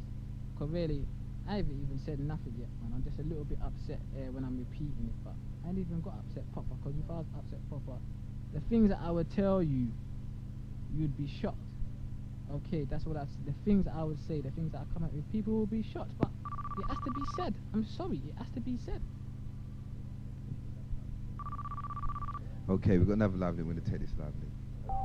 Hello, Genesis Radio? Hello? Hello? Yeah, it's Omar from East London. Okay, Omar. Yeah, well, I want to know is the solicitor, you didn't get no information from him that you couldn't, you know, pass in any form of information? Hello, bruv, can you hear me? Yeah. You know what, man? There's a case going on now, yeah? Between me, one police officer, and the Private Eye magazine, yeah? Yeah. This police officer is suing the Private Eye magazine for what I said about him. Yeah? Yeah. Now, my solicitor has asked Imran Khan, yeah, for some details of what happened at the case and for his statement. Yeah? All now, he hasn't given us his statements on anything. Every time we phone there, every time I phone there, he doesn't want to talk to me. I send letters there, he doesn't reply. I send faxes there, he doesn't reply. My solicitor does the same thing, he does not reply. I don't know why he doesn't want to reply, only he knows. But when I go to this inquiry business, I will confront him. and I will ask him questions in front of everybody, because he's gonna have to answer. Because at this inquest, yeah, when I was going to this inquest, I was scared. I told everybody I was scared because I didn't know what was gonna happen. I say to him, can you put a gate on my door, okay? All now, I'm waiting for this gate on my door. I phone him, he doesn't want to take my call. When I write to him, he doesn't write back. I don't know what's wrong with him. But the family must think he's good, otherwise why are they still with him now? Well, he's from my area. He's a counselor from my area or whatever. Mm-hmm. Because if I see him, I would like to put some questions to him. Yeah, but he's not going to answer. Sorry for interrupting you. But Yeah, he ain't you know, gonna because, well, I can understand why nothing much went of it from what you're saying now. You know, because if he's liable for you know, not doing what he's supposed to have done, you know, doing his job properly, and you know, it's a bit it's ridiculous from what you're saying. I mean, it's virtually the solicitor who squashed the job, who messed up the case against them. It is, bitch. It is that. But I don't know how the family can't see. Cause you see at the inquest, and when the man got me so mad, you know, that I had to run him out of the room. And then when he's out the room, he's calling one of the police officers to calm me down. I'll go and knock him over because he makes me sick. He doesn't know what he's talking about. He comes on the TV and talking bare rubbish. He don't know what he's talking about. And I don't know how the family can't see that he don't know what he's doing. Yeah, I understand. But the family as well, I mean, they don't check for you. Did they check for you before the incident? No. What happened? The murder? They didn't check for me. They was telling Stephen I'm a bad influence on him. That's what they were saying. They were saying that to other people as well, that I was a bad influence on him. This is before the incident, the murder? Yeah, this was before the incident. But I don't care if I was a bad influence on him. When he didn't have nowhere to stay, he came to my house and I let him in any time of the night. There are certain brothers out there that if they're listening, I ain't calling their name, they know who they are. They were at home with their mum and they wouldn't even let him stay at their house. They wouldn't? They wouldn't let him, and they live closer to him than I did. And they wouldn't let him stay at their house. And I let him, he could have come to my house any time of the night and ring my bell. Any time of the night. I told him that. He shouldn't sleep outside on his doorstep, ever. That's what I told him. If he can't get in his house and no one want to open the door, come to my house, bro. So what kind of parents was these? I mean, they're having a go at you for, I don't know, maybe your past, or what you most of it in your past, and they think they're, you know, a bad character. But what sort of parents were they to lock out their children? I mean, their child at night? Boy, that is not a question for me to answer, you know. You have to ask them why they done it. And to my past, you know what? I didn't even done nothing, you know. I didn't have a criminal record until after I started going crazy after all this crap. And then police started harassing me. And for what reason they had to have this judgment on you that you're a bad influence? Well, I don't know, you know. You have to ask them. I know some of their families listening already. So they can phone them and tell them to listen to people like you asking these questions, and they can ring up and justify themselves. Basically, that's the only way it's going to come out. Because I'm going to say what I'm going to say, and everyone's going to hear my side. And basically, it's up to them to say what they want to say. Because I'm telling the truth. I will tell everybody the truth. I ain't got nothing to hide. I don't care if the next man wants to come and beat me up tomorrow or Tuesday or Wednesday. I don't care. I'm going to tell everybody. Anybody asks me any question, I am answering any question, and I don't care. Well, I mean, it's a sad situation, and I'm virtually lost for words, you know. I don't want to put no blame on anybody, but it's probably the reason how they behave is why the case dropped. You know, I mean, they can't see truth. They're blind. They don't, you know. What? If you've got a problem with somebody, you confront them, and there's no confronting been happening during this case. That's right. Furthermore, if they didn't like me, so what? So what? I mean, that's what I'm saying. I can't understand. You was the only tool against these guys, and they didn't use you. That's it. Even if they didn't like you, just use the hell out of you to get a conviction, to get, you know, but nothing. And now the whole, it's not only, what it reflects on is our whole community, that these people can go and murder somebody and get away with it. That's it. No, I mean, if it happens again now, police ain't going to be brought in at all. It's just going to be arms out on the street. That's what it should have been in the first place. No, I don't think that's what it should be in the first place. I could never say that.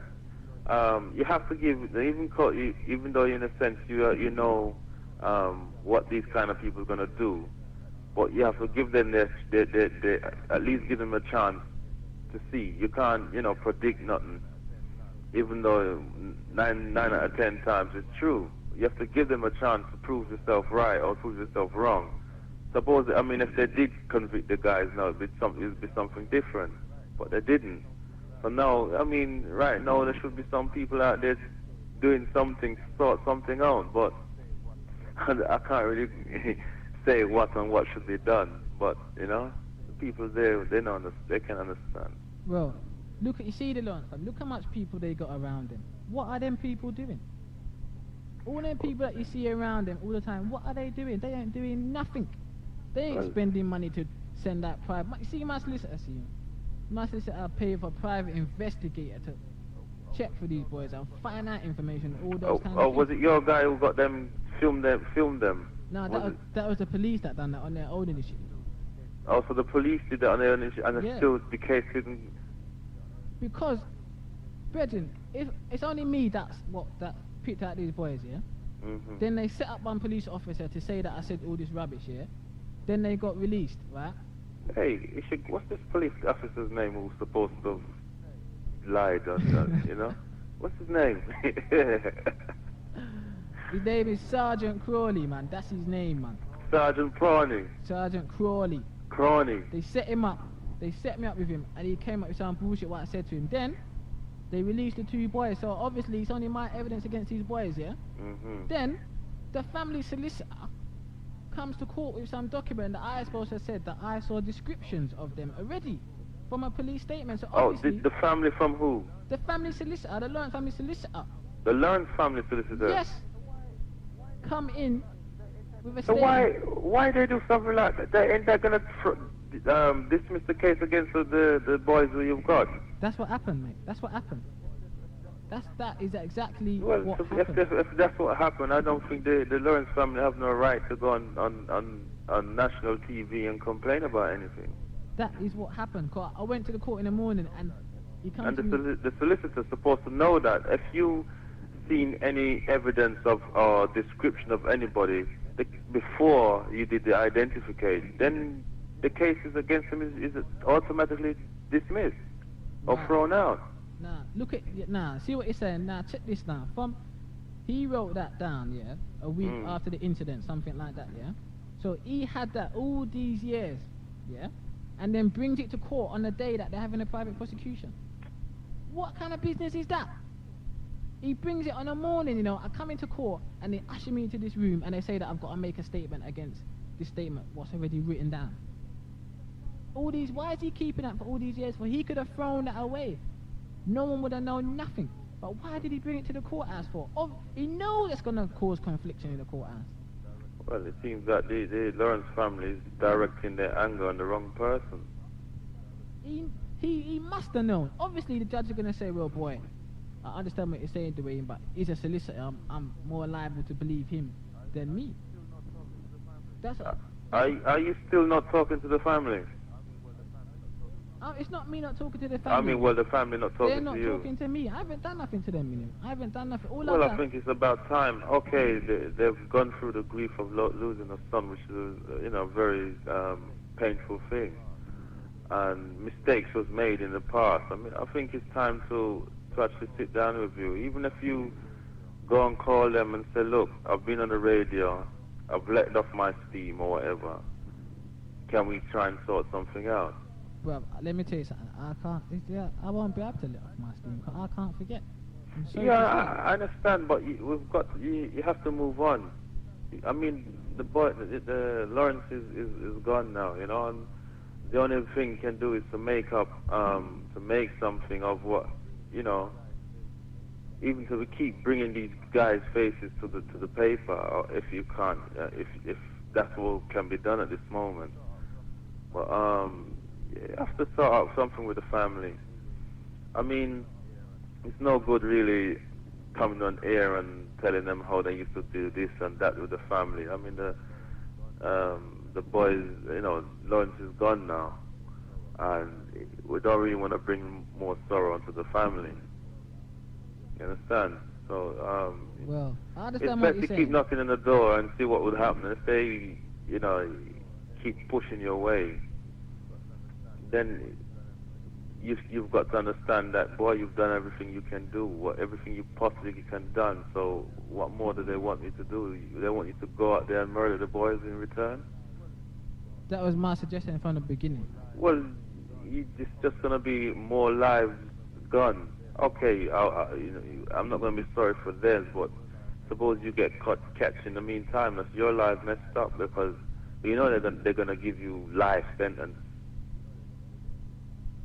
Well, boy, you know, when you see something like that, and you're sitting in your house and you're thinking about it all the time, it makes you do those kind of things. Yeah, no, but you have to deal with reality now. You see, It is reality, but it's reality, but we don't live in a world where we in the Western like that. You know, if you shoot a man because you feel angry, it's done. Man, they're gonna put on a heavy investigation, and they're gonna come knocking on your doors again. And this time, they're gonna let you go. You're going to serve 30 years. You're going to be sitting with the crazy, well, the last one, and that will be you. That'll be your life finish.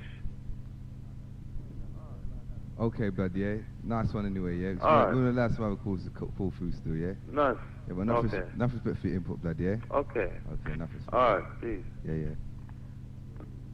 Okay, London Town. 070-500-87426. London Town is a letter in the studio, just reading it, you know what I mean? Okay. Anyway, London Town, you have to say still. Okay?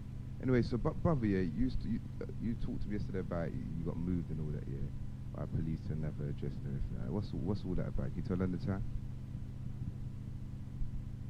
well, like when I stayed in the hostel now, I didn't really feel safe in the hostel at all, cause that front door, you just push the front door, and the front door would bust open. You can go in anyone through them, just do anything you want. And I just told them that I want to move. I don't like where I'm staying. I don't like the area, and I want to move. But then they moved me, and yet they're still coming and kicking off my front door. Same old crap. Searching my house for drugs. Searching my house for stolen goods. What for?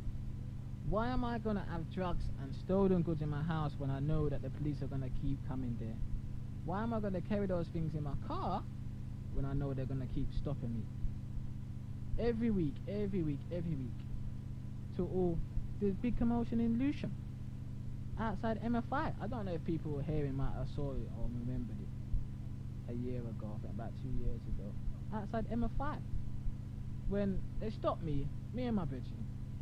They want to search the car, let them search the car. Then they start coming off with some crap about they're arresting me because my car's stolen. I don't give them my name. They still insisting my car's stolen. So they said to the officer, you know what, you're not arresting me. Come going about my business. Then he tried to drag me up, push me up against the glass on MFI. So I pushed him down. His radio dropped and I kicked it in the road. His other friend now, other officer, draws out his baton like he's going to join in. Then my brethren, they said to him, don't even bother. So then me and the other officer are scuffling. Then two out of the blue, bare police. Car, van. Bare police, so they blocked off the Lewisham, they're blocked off. All buses and everything, cars are blocked off. All these officers rush me, try to get the handcuffs on me, so they get one handcuff on one hand, and I just put the other hand between my legs, and they're fighting me to get the handcuffs, and I weren't letting them put the handcuffs on. All to my wrist, it's all cutting up. Them are fighting me. And I don't know who, one of the officers, must be a high-ranking officer, said, come, okay, let him up. This time, my mum, who was on the bus, going to bingo, you know, comes off the bus, and starts shouting out my name in front of everybody, going into one. She was going nuts, man. I told her to calm down. because there was so much police. They all telling her to go away. She must mind her own business. All I'm going in the van, officers all spitting on me and all them kind of stupid nastiness like that. I go in the van now, they're all pushing my head up against the glass, all them kind of rubbishness like that. Then when I get to the station, what happens? What did the sergeant say to me? Brooks, what are you doing in there again? What are you doing in there again? How much times are you going to come here? The sergeant then goes to the officer, what is he here for? The officer said, for resisting arrest and driving a stolen car. The sergeant then says to the officer, what car was he driving? A white Fiat Uno? Turbo? Officer says, yes. What does the sergeant say? Get the cuffs off him and send him home. I was in the station 1 minute. The sergeant was so pissed off of me coming in there, he made a complaint himself, and that's what I like to see, and he was a white man. And I've made many complaints against the police, and you know what? Ooh, now. I ain't hearing nothing about it. Ooh, now. They all stitch me up with a knife. Stitch man up with a knife, say I was carrying one big carving knife. I go to court, they bring the knife to the court. No search record. They ain't got no search record of when they searched my car, what they found. I get convicted. I appeal against the conviction, go to court again. When we get to the court on the appeal, there's no knife. What has happened to the knife? All of a sudden the knife is lost. They still have no search record. So, I win the appeal. Now I'm suing the police. I'm still waiting on that. See, when you're fighting against the police, it takes long. It takes very long, but you know, you've got to battle it out, and I'm battling it out with the police, because they're going to have to compensate me for all the time they lock me up in the cells for hours and hours and hours for no reason whatsoever. They're going to have to pay back for everything, and I'm going to reveal everything in the inquiry. This stupid inquiry, which is to complain about the police, which is unnecessary, because everyone done know how the police are already, and you can't change the police. They'll always be the police, no matter where you go, or no matter which police officer you're talking to, they're all the same. And that's what black man has to remember. All the police officers are the same. Okay, London Town. Anyway, 0705 87426 here. If you want to phone in and ask the brother any questions, yeah.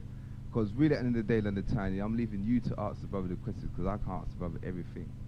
And that's what I'm saying. It's about you phoning in and asking brother Dwayne what's happening, basically. It's the first time he's actually telling London Town basically what's happening and everything like that, yeah. Some feedback would be nice still, even though the feedback is good still, you know. Anyway, but if not London Town, believe me, you know me. Okay, you know what I'll do, yeah. Okay.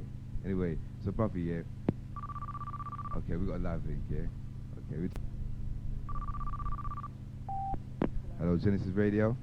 Yes, Sandra from Peckham again. Okay. Hello. All right, son. Yeah, I just want to ask the question. Now, I don't want to really give no names, but it's rumour, yeah? Now, I have heard rumours saying that Stephen Lawrence has got a brother, yeah? Yeah. And I heard that his brother and a couple of his friends would go down to Eltham and Thamesmead and, you know, pick fights with white boys.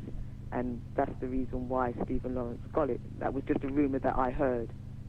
You know, can you confirm that with me? Can you confirm that for me, please? You know what? His brother couldn't even beat up a white dolly. Okay. Right. His brother weren't going nowhere fighting no one. You know, because it's like all these, like you say, rumours that are going round, you know, and people are actually believing the rumours without actually having facts, because, you know, that's what I heard and I took it on board, you know, but now you've confirmed it. Thank you very much. That's okay. Okay, bye. That is fine, man. That is so fine. I don't know. I don't know where these rumours, what kind of crap is that, man? How can people make up them crap like that? What is wrong with people?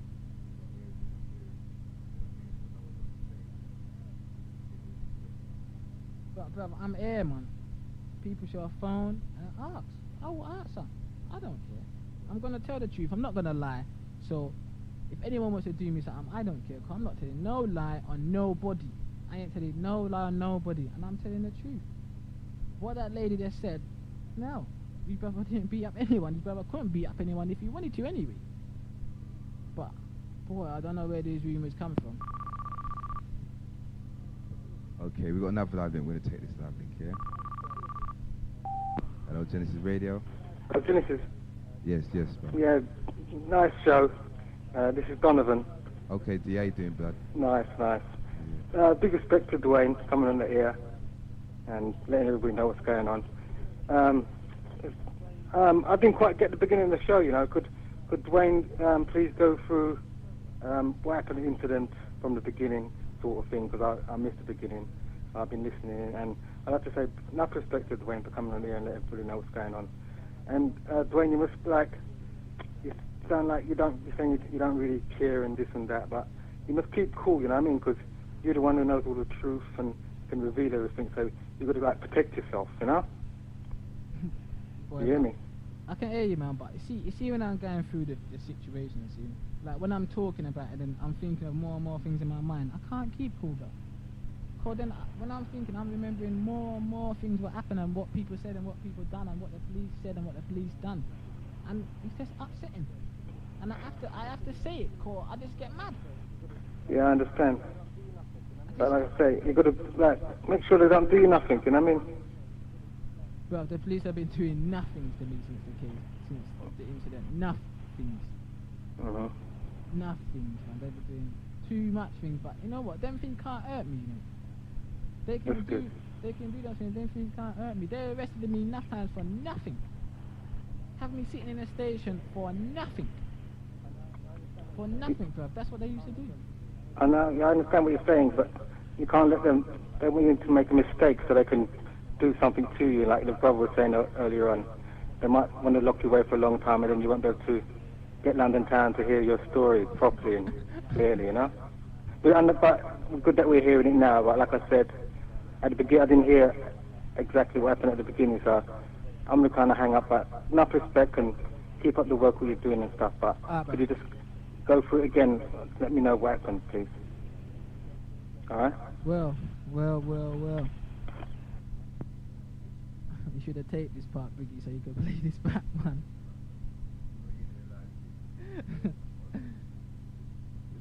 just basically just go back over like what happened on the night, yeah. Well,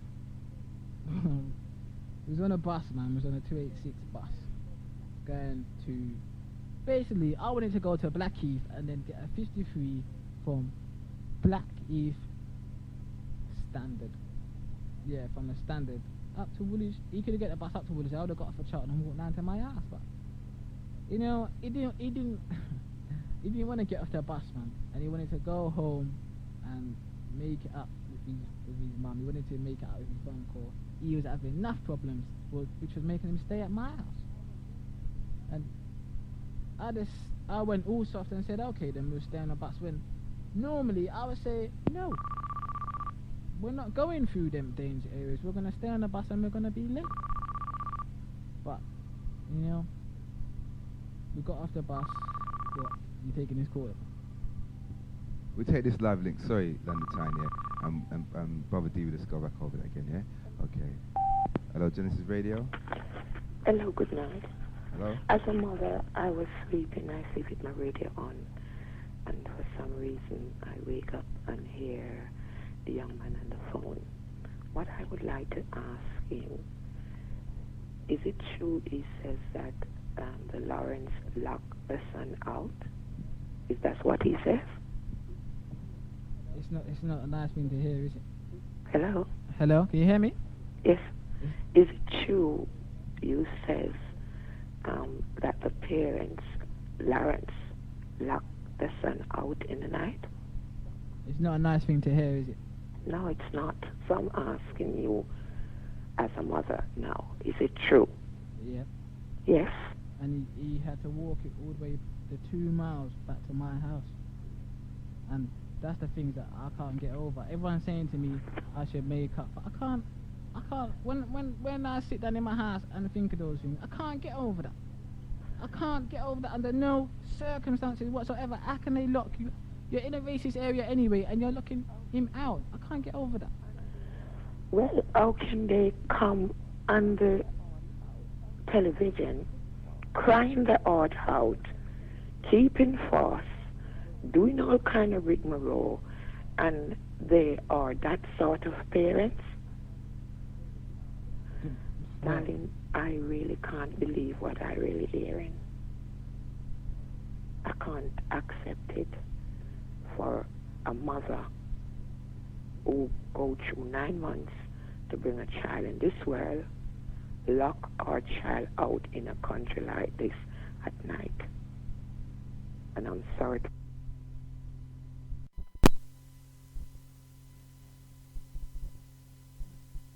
For that information. That's okay. But I'm asking you, as a mother, keep up the good work. Don't let it break you down. Have courage. If you are talking the truth, it will come out in the calico in the end. Thank you for that information. That's and okay. don't worry. I know that these policemen are cannibals because something I'm going to say to you about them. I went and see a film years ago named Crest for Fire. And these white people eat each other like cannibals. If you notice when they're drunk, they take a little rum or whatsoever they drink, and they come outside and start to fight and kick each other as cannibals. I see them as cannibals. For real? For real? See you, darling. Have a nice night. For real? That's no lie. If you listen to certain programs on the Genesis radio, you would get that kind of information about them Caucasian people and them cavemen. But you got to listen at the right time. Briggy can give you those times. Okay, I'll do that at the end of the show, G, yeah? Okay, we've got another live. We're going to take this live. Hello, Genesis Radio. Hello, Assalamu alaikum, peace, man. Briggy? Yes, sir. Mohammed Salman from Islamic Action. Okay, sir. How you doing, brother, man? Yeah. Not too bad, Dad. One blood, is it? Yeah, not too bad, Dad. I'm not too bad. Yeah, that's here from you, man. It's from a long time, you know? Yeah, long time. Is You it come Colin? back strong as usual. Is this Colin? Solomon. Solomon, okay, Solomon. Okay. Mohammed Solomon from Islamic Action, man. We were supposed to come on the air and come on your show. We chatted about that outside Brixton that time. Yeah. Don't worry about it, G. We'll do that off air, yeah? Yeah, man, no problem, no problem. You got Yeah, I'd like you to give the Dwayne my number off air too, you know? Because the last time I had to give my number over air, I got some fool boy phoning me up and I had to cuss him, so I'm going to chop him up, you know? So, you know, this man is listening, these policemen, the phone up like, coming like they're racist and things like that. But we know for the man is making surveillance on the show, but still, we have to go through what we have to go through with, you know? Yeah, you're with the soldier, G, yeah? Yeah, man, soldier business, you know? Warrior time. I'd like to say enough respect to Brother Dwayne. Brother Dwayne? Yeah. You there, Bridget? Mm-hmm. Yeah, enough respect to you, man, because, you know, it's not many man is making a stand like you're making this day and time, and the kind of truth and revelation that you're coming with, you know, that's kind of hurting my heart still, you know, to feel that, you know what I'm saying, the family ain't really been too supportive of you, and it's like the black community in London or in England ain't even been there for you to be saying that, oh, you know, you're afraid some man will rush you down, thing like that. That hurts my heart, man. It grieves me to my heart, man, still. You know what I'm saying? Because you must be a soldier to deal with them type of thing, you know? And the beast, them will rush you and madness like that. You know what I'm saying? And you're saying that you have enough things that you could come forward with, you know? And I'm saying that what's happening in your everyday life? What is it like in your everyday life? Like, is there any type of protection that you have going on? Is there any groups that have offered you protection and support and love and thing? What's happening with you on a 24-hour basis, my brethren? Well, boy, it's as simple as this. There's nobody looking after me. No one watching out for me at all. Well, I'd like to make it put it on the air now. That you know what I'm saying. I would like to offer you full-term protection support in whatever you're doing. And Briggy, if you still have my number, man, please give it to the brother, yeah, for real, because it hurt me. Because what hurt me was even the brother mentioned something about we have to go on with some certain ways with these men, and I agree with him because when I did see them beasts come out the so-called caught grinning and laughing like they kill a rat or a dog or some cat that they step on in the street. I'm full-grown Batman standing there looking upon these beasts and not doing nothing, but we got time to kill another brother over crack and rocks that the white man give us anyway. That's it. We kill him for stepping upon our shoe. We go park his night move and let off shot and kill a black man for rubbish. And these white men come out of there laughing and grinning and saying to every black man in this country, you're nothing but a nigger, a coon, a wog. You ain't gonna know nothing about this. So we can't even, what we're gonna say to our black women now? What can we say to them? Nothing. This brethren has to stand up in Lewisham and fight for himself, you know. And black man standing there watching, doing nothing about it. That's disgusting. thing, that hurt my heart. Grown man in London. All you man who say you're bad with your gun and your knife and your this and your that. You're nothing, man. You're kittens, man. All of you. Because ain't none of you ready to defend it. Defend that brother on the show right here, right now. We finish as a people, star. Finish. All we chatting and our rubbish, we're finished. It hurt me to hear the Virgin chatting like that in 1997, you know. 1997. And only sisters is phoning in. Where's the black man out there? Where are they pledging support to everything for this Virgin here, so protecting him and the Lawrence family too? Where are they? Where are they, my Virgin? Well, bruv, you know what? I've heard enough man say nothing, you know, but I don't know how to take it, man, because they say they're gonna do this, they're gonna do that, and all of now I don't see nothing. I don't see nothing. Cause I'm a person of my word. If I say I'm gonna do something, I'm gonna do it. I believe you, my brother. I believe you because you said, man, you're speaking from your heart, man. And I agree with you because I was at the campaign early on with this thing with the Lawrence family and thing. Not like I was down with it, but I was following it close. And I did meet the lawyer and I met the father and I was chatting with him on a level, you know. And from what you're telling me, none of this came out. I never even know what you're saying about it because enough man, I do like some bad man, like in a way you caused the thing. And enough man was on that level. Well, you know, that's why I'm here, you know, court. To tell everyone the truth, to tell everyone the situation, to tell everyone to everyone can ask and tell. I will ask anything, you know. I ain't frightened. If anything happens to me now, it's okay, court. I done tell everybody already. So if people wanna come out and kill me because I say the truth, I don't care, bro. Cause I tell everyone already, and I will tell everyone more to tell. There's more and more to tell. There's 4 years of grief for me to tell and to talk about. Because what they're saying to me, Brother Dwayne, is that every black man's go through this, you know. Every black man go through this. Every man will recognize your pain. Every black man, black woman and black man go through this on a daily basis. And the worthless thing about it is we put up with it. We accept the murder of our people and don't want to do nothing about it. And we think, yeah, well, them man is in lockdown or you'll get ketchup in the street and they stop your car and thing. Oh, well, he must have deserved it somehow. You know how much time I get involved in the police to get arrested myself, trying to offer bread in the street, and people stand up and watch and don't do nothing. That's it. That enough time, brother, I get arrested with them. I don't care. Step in, get involved. I don't care how little it is. But it's amazing how people stand up for everything, Brixton and Wisham's Stoke, New and White Sea, wherever it is, you see the man watching and waiting and not doing nothing, full grown, black man standing up, not prepared to take her. He fed his own community, not his own woman, no nothing. No, nothing, but he's quick to tell you, you must love everybody else, you must love white man, you must love this system, you must love everything. But he would never take to love himself and make a stand for his people. Every black man in London should have been behind you. Every black mother should have been behind you. All the sisters, cousins, relatives, everything should have been there to protect you, to make sure that everything is sweet and you can bring forward this information. No matter if it's good or bad, we still need to hear this truth. We still need to hear it as a people. We can't be going on with this blind mentality, man. It's hurt in my heart. I can't get this across to you. This thing hurt me, you know. Hurting me, bro. G, yeah. Blood. All right, blood. Anyway, yeah. Okay, man. Nothing First respect sound like this, man, but I must say enough respect to that brother there. Yeah, man. I love that brother there, man. I love that brother there because that's the kind of warrior spirit we need to get in '97. Man who's just had enough and is prepared to do something about it, where he's gonna come on there and tell the truth.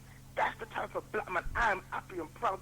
That man made me feel proud to be African today, I tell you that. Yes, it made me feel proud to be African today. Yes, enough respect to you too, Briggy, man, enough respect to Genesis. And brother, please, if the show's running out of time, let off what you have to let off, man. Even if man not asking the question, because man, it's like man's not phoning you today, because he's speaking the truth. He's talking about jump up and party and booty call and them kind of stupidness. Yeah, but chatting life. So, enough respect to you still. And please, Briggy, man, if you got my number, man, please give to the brother, yeah? Will do, and blood, check yeah. me, man, for real. Yes, sir. Brother, yeah, man? Yeah, yes, sir. Okay, one love to everybody, yeah? Okay, peace, blood, yeah? Peace. Love my brother, Wayne. Peace. Yes, London Town. It's, you know what I mean? Want to hear your views.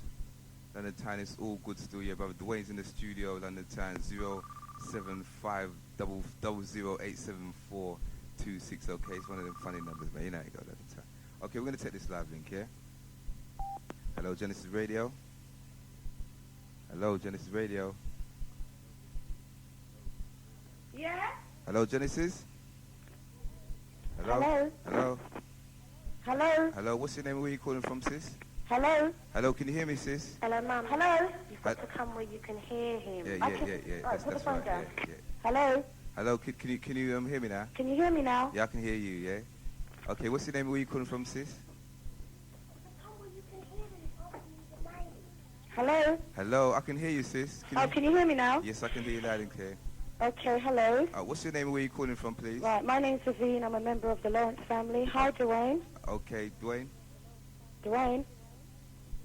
Can you hear me? Yeah, he's coming now, sis. Alright, Vivian. Hi, Dwayne. Can you hear me? Yeah. This is quite a bad line. I've been sort of pondering whether to ring, whether not to ring, yeah? Okay, you know me. I know you. Okay? What I know of you, I have nothing against you whatsoever. I feel strongly that I do have to defend the Lawrence family because I just felt that some of the people who had been ringing up, things were kind of going a little bit out of context, yeah?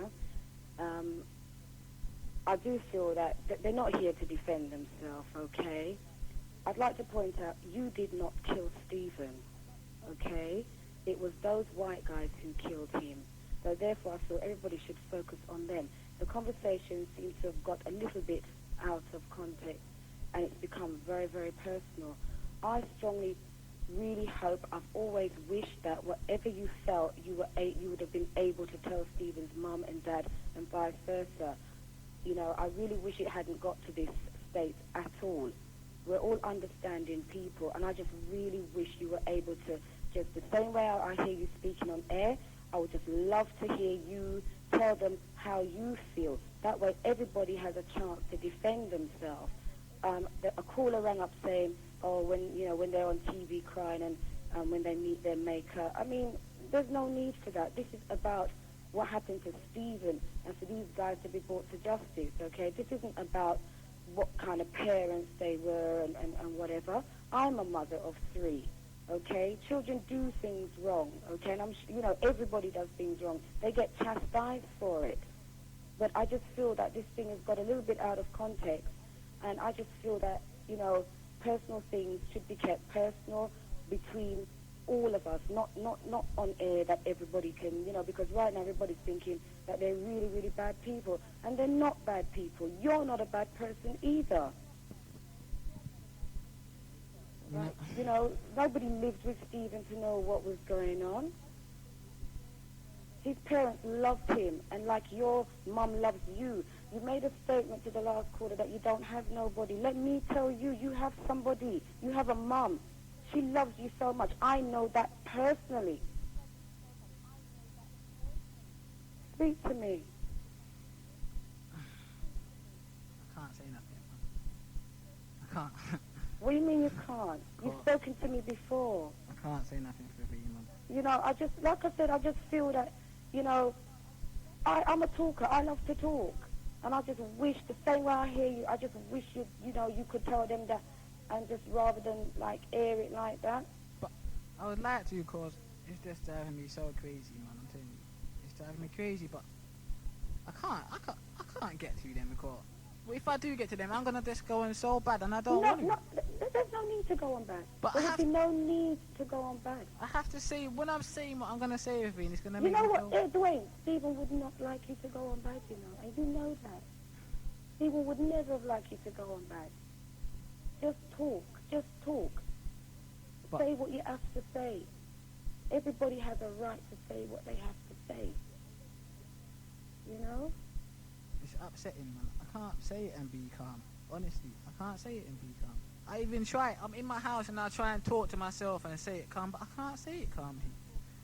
I can't say it calmly because it just upsets me and makes me just go mad. And I start thinking of all the other things and all the other more things and then all the other more things, and it just goes around and around and around.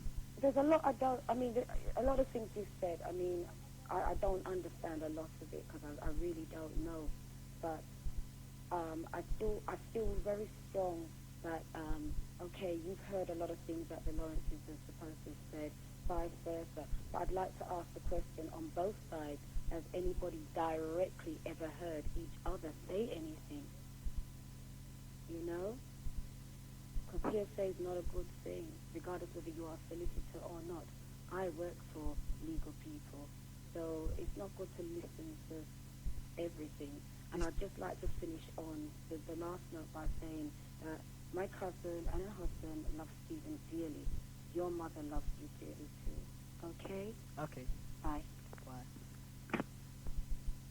Well, like she said, you know, these rumors and hearsay kind of thing. Well, everybody's heard, you know. I've heard, and the Lawrence family have heard. So if they know it's not true, why haven't they said? If people are saying they're saying things about me and they know it's not true, they live a couple of doors from my mum. They can knock my mum's door and say, we're not saying this about your son or anything like that. That's all it takes. And I will come here, back on this radio, and apologise. You know what? I would apologise. If I'm in the wrong, I would apologise. I'm telling everybody now, if I'm in the wrong, I will come on this radio and I will say sorry to whoever, whenever, basically. And if that caller would like to call back, you know, I'll answer your call if you call back. Okay, London Town. Very touchy show today, London Town. But still London Town. We started, so you know we might just continue still, yeah. Anyway, if you'd like to phone through 070-500-87426, yeah. We've got a live link, Dwayne. We'll take this live link, okay? Hello, Genesis Radio. Hi, can I speak to Dwayne? Okay, what's your name, sis, and where you calling from? Carol. Okay, where you calling from, sis? Wimbledon. Okay, thanks very much. I'd just like to say to Dwayne that I do understand when you say that Stephen was locked out and he couldn't get in. But if Stephen was alive today, he would be very hurt to hear you say those things about his family. Don't you think so? Well, you know what? I told him to. But you see, when all these things was happening, yeah, there was a room in my hostel, yeah. Yeah. And like to get in there was like a 6 month. You have to wait some 6 months or something like that. And I speeched the man who was running the hostel, you know, to give me the room so I could give it to Stephen because he was going through it. And I begged him, you know, come and stay at the hostel, get the room, because I don't like the way that your mum and your dad are locking you out. I told him. Yeah, I understand that, but I mean, alright, take for instance myself, I actually went through that as well, but we all have good times and bad times, and it's just a case of getting over them. I mean, I still don't feel that Stephen would have liked you to said those things about his parents. Well, you see, me and Stephen knows that I'm like, see. He knew I was like, I talk the truth on anything about anybody, even my own mum or my own dad. I would tell the truth about them. If they didn't want people to know, they shouldn't have done it. It's as simple as that. And it's not nothing. They may have went through bad times, yeah. I agree with that. I went through bad times at my house. But when he's coming from work, you know, it's not as if he's out on the street loafing and getting up to mischief. I don't even think he even got up to mischief and got in trouble or anything like that. He's coming home from work. He worked at McDonald's. He finished late. When he was going home, he would phone his parents and say he's coming. It wasn't no out of street business. So it can't be that. What I'm saying can't be that. Yeah, there's got to be more to it than that. You know, I can't see them locking him out for nothing. Well, I'm not gonna. You know what? I was gonna go into that on this station, but I ain't going into that. Okay, I know, that's fair enough. but I'm not gonna go into that. Cause really and truly, we're supposed to be talking about these boys and the case and I'm not gonna go back into the family. Cause I said what I said about them. If I go more, I'm gonna just get deeper and deeper and say more things, and I don't really want to say that. But it was more than that. But that's basically it. You know what I mean? If he was out getting into trouble and his mum say being by such and such time he's out getting into trouble, fair enough. That's no big Can I ask you one more question? Was you and Stephen the same age? Yeah. You were? Okay. All right then, thank you. Okay. Okay, London Town. What I think I'll do right now, I'll go for a little break, London Town, yeah, and I'll catch the brothers and sisters then, yeah, back up on the other side, most definitely, yeah. Peace. Catch up in a couple of seconds.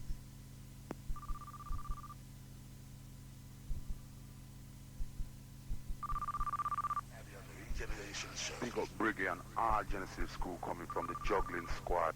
This is Spencer Fern, two-time London amateur boxing champion, just turned pro and the most handsome light middleweight champion ever. I big up all the Genesis crew. Don't stop, listen. 91.6. Hello, my name is Sheena. I'm 14. When I'm at home, I listen to OG Briggy Show, Bad Boy Show.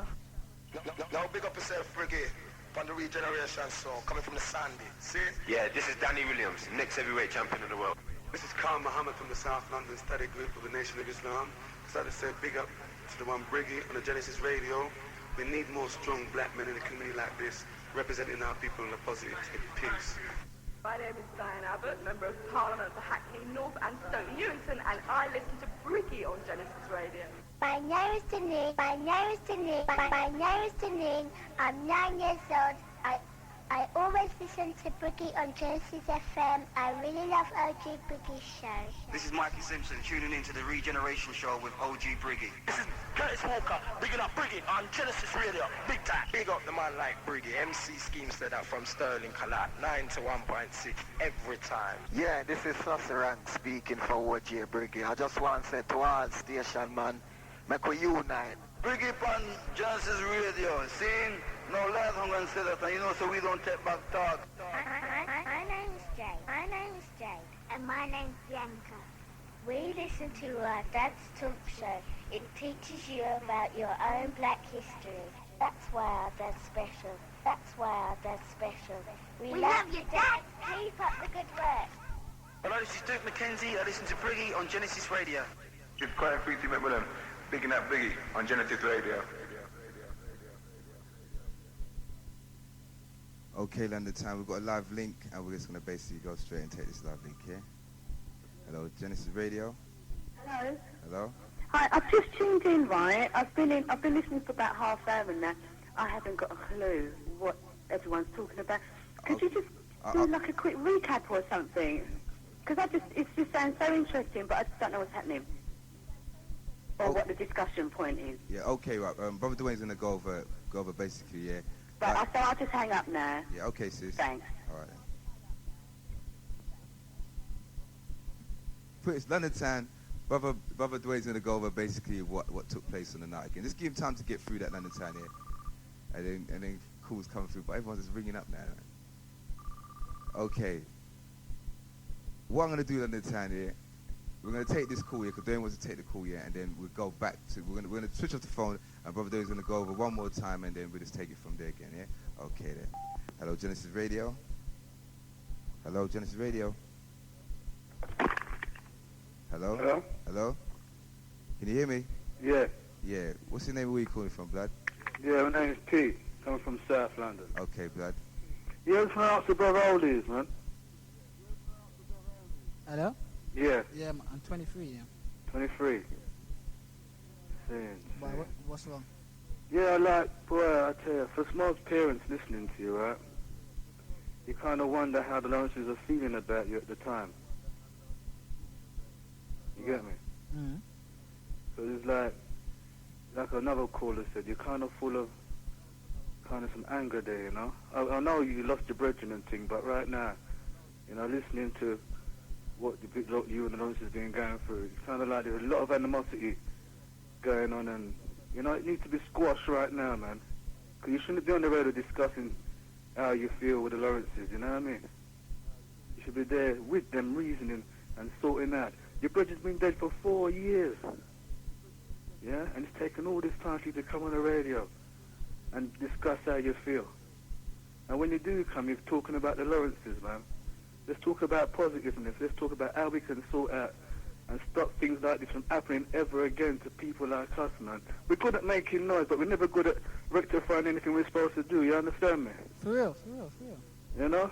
And I just like to see people phoning in and giving more constructive criticism, other than asking whether you went out with white girls or, you know, just basically criticizing a brother still. You know what I mean? Mm-hmm. You know, and you listen to programs like Genesis, which I tell you the truth, it's at prime time. You know? I mean, this was prime time every day. And the message was going out to all the country. And I think we'd all have a something more constructive to deal with. If you get what I'm saying. Yeah. But you see, if this happens next time, there shouldn't be no police business. There shouldn't be. Say that again. You see, if it ever happens again, Yeah. There shouldn't be no police business, because if it happens in my town, I'm at the front. Yeah, but brother, like, listen. Where are we gonna go with the violence, man? Where are we gonna go with the police? We see what happened now with the We police. know we can't get nowhere with the police. So what but do we've you got to play them at their own game. So you understand? We've got to start doing what they do, man. You know, when they be funny, we be funny as well. You know what I mean? We can't even do that. We just got to play them at their own. We've got to get legal. You know, we've got to start finding our own way and really make a mark for us, man. Instead of the violence, they're laughing at us. They know that's what we're good for. You know what I mean? Yeah, man, step on your shoes and down. Yeah, that's what you want to do out here, man. You know, what's wrong with saying sorry and going about your business? You know what I mean? Well, they tried the legal way, and look what happened. Yeah, but it's like, what happened with you and Stephen? It's probably going to happen tomorrow. It's going to happen next week, you know what I mean? Stephen Lawrence died 4 years ago, man. And check it, tonight, the first time I've heard that he had a brethren with him when he died. You understand me? I never knew that. And if I did know that, then people have probably forgotten about it, because it's 4 years ago. Princess died dead the other day. They've forgotten about it. You know what I mean? Now they're slagging her off. In little bits and pieces, you know what I mean? So if the Lawrences and you can't get together, sack the idiot solicitor that they got and get someone on the case to do something proper, then nothing's going to get solved, G. You get me? Well, you know, it's up to their family to deal with that with their solicitor and things. Yeah, but it's also happened with you as well, because you was there, man. And if you're a bridging and you're still feeling pain. And if you're feeling pain now, imagine when you're on your own, what you feeling then? And you're on the radio telling everybody how you feel. You got to bear the hatchet, man. You're 23. You know what I mean? You want to go around there and reason with them. Look, you got the man's family phoning you up and saying X, Y, and Z. You know what I mean? I'm reading through. The sister was right. It shouldn't be on the phone, like talking how they lock him out and things. You got the old woman phoning saying, "Boy, what kind of parents are they?" Check it. Most parents go through that crap when you got teenagers, man. I understand. This is the 90s. Yeah, but not coming from work, bruv. Yeah, okay, fair enough. But like sister said, we don't really know the ins and outs. You understand? It might have been that one night, or that one night said, "Chuck, make him stay out there." You know what I mean? Not saying, it happened before, yeah, but this night, yeah, Chuck, make him stay out there. You know what I mean? And then look what happened. One thing leads to another. So check it. After London don't know really what's going on. You understand? You was there. You can tell us. You know, and like you said, it's only coming to light now. Well, I can tell you, you know what I mean? I wish that I didn't get off the bus, really. I wish that I made him get in trouble, that man. Because he would have got in trouble, but he would still be here. Soon.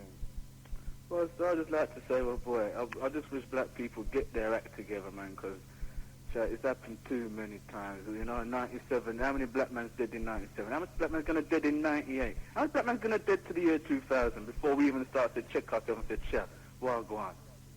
You know what I mean? Man talking, picking up arms. Where's that going to get us?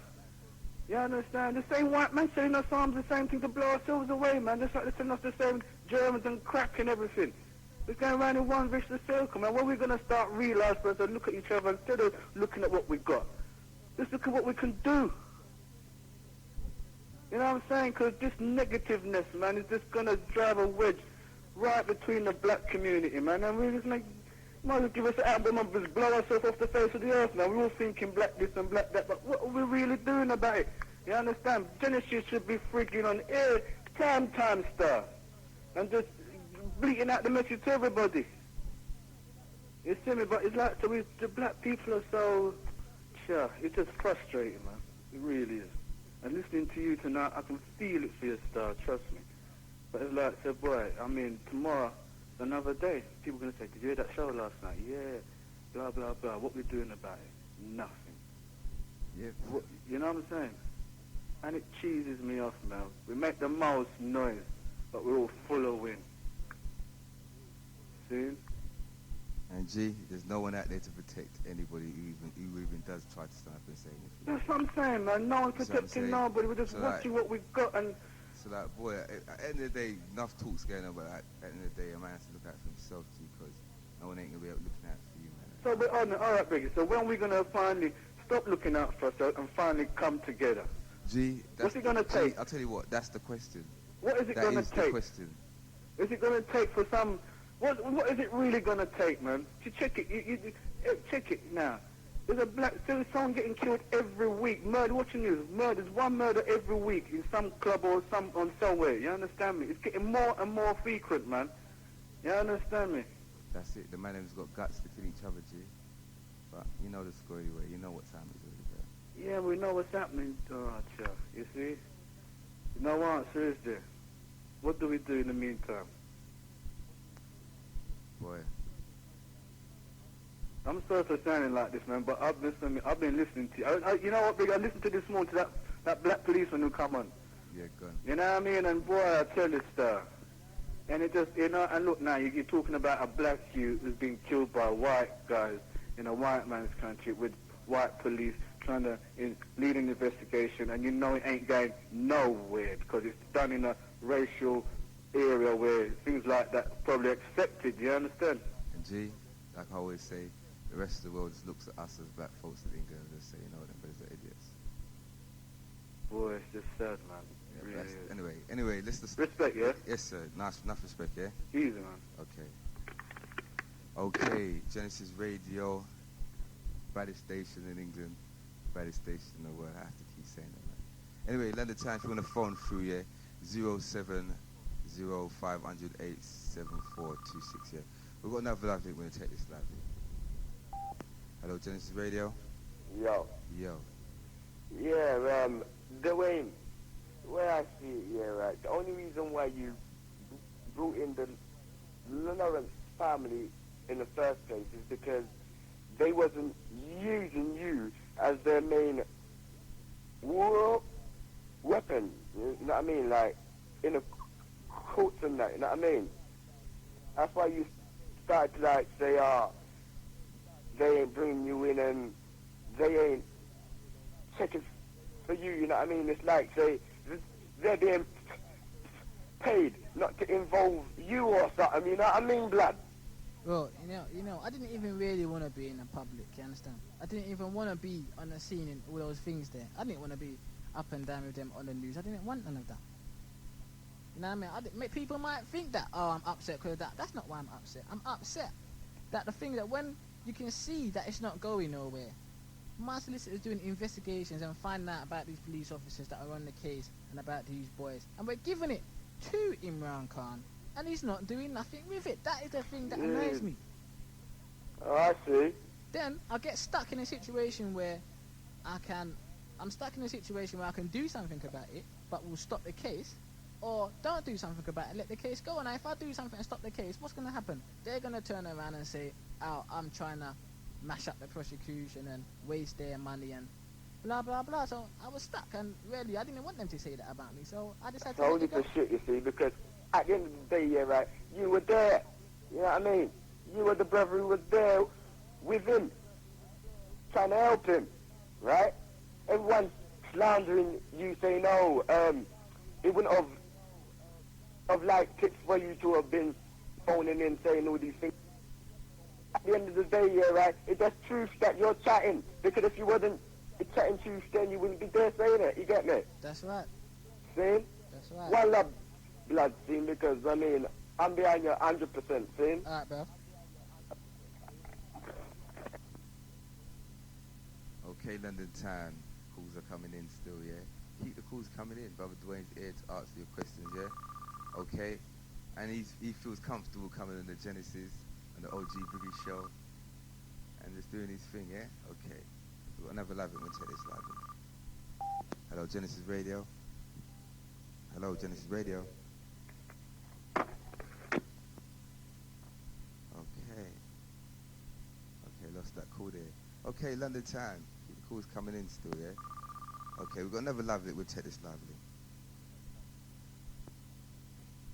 Okay. I don't know what's happening here now, you know. And the times like the phone's going a little bit funky and that still, yeah? Okay, anyway, our opportunity, Dwayne, to go over one more time here, basically, what happened on the night, yeah? Okay. Well, and like I was saying, man, we was on... we was on the bus, man. We was on the 286, you know, and I was saying to that boy, I don't really want to get off this bus, you know. I don't really want to get off this bus. if you just take it to Blackie standard and then just get a 53, which he could have taken up to Woolies Common, I'd have taken to Charlton, then, you know what I mean, it would have been safer than going through Elton. But, you know, you would need to get off the bus. I didn't really want to argue him that day to certain circumstances and such. So then we got off the bus anyway. He was waiting at the bus stop for a little while. No bus came. I started to get a bit frightened. I don't care, I was scared. I didn't want to be in that area on my own. No weapons in that area. So then, you know, I had a little look for another bus, another 286, I think, 286. Saw the bus coming. I was telling Stephen the bus is coming. He didn't believe me, so I said to him to have a look. He didn't went have a look, saw the bus. Then that precise moment, now these boys were on the other side of the road. I then goes to Stephen, can you see the bus? All I hear is, what nigga? And I looked to my left and these brothers were all on the other side of the road.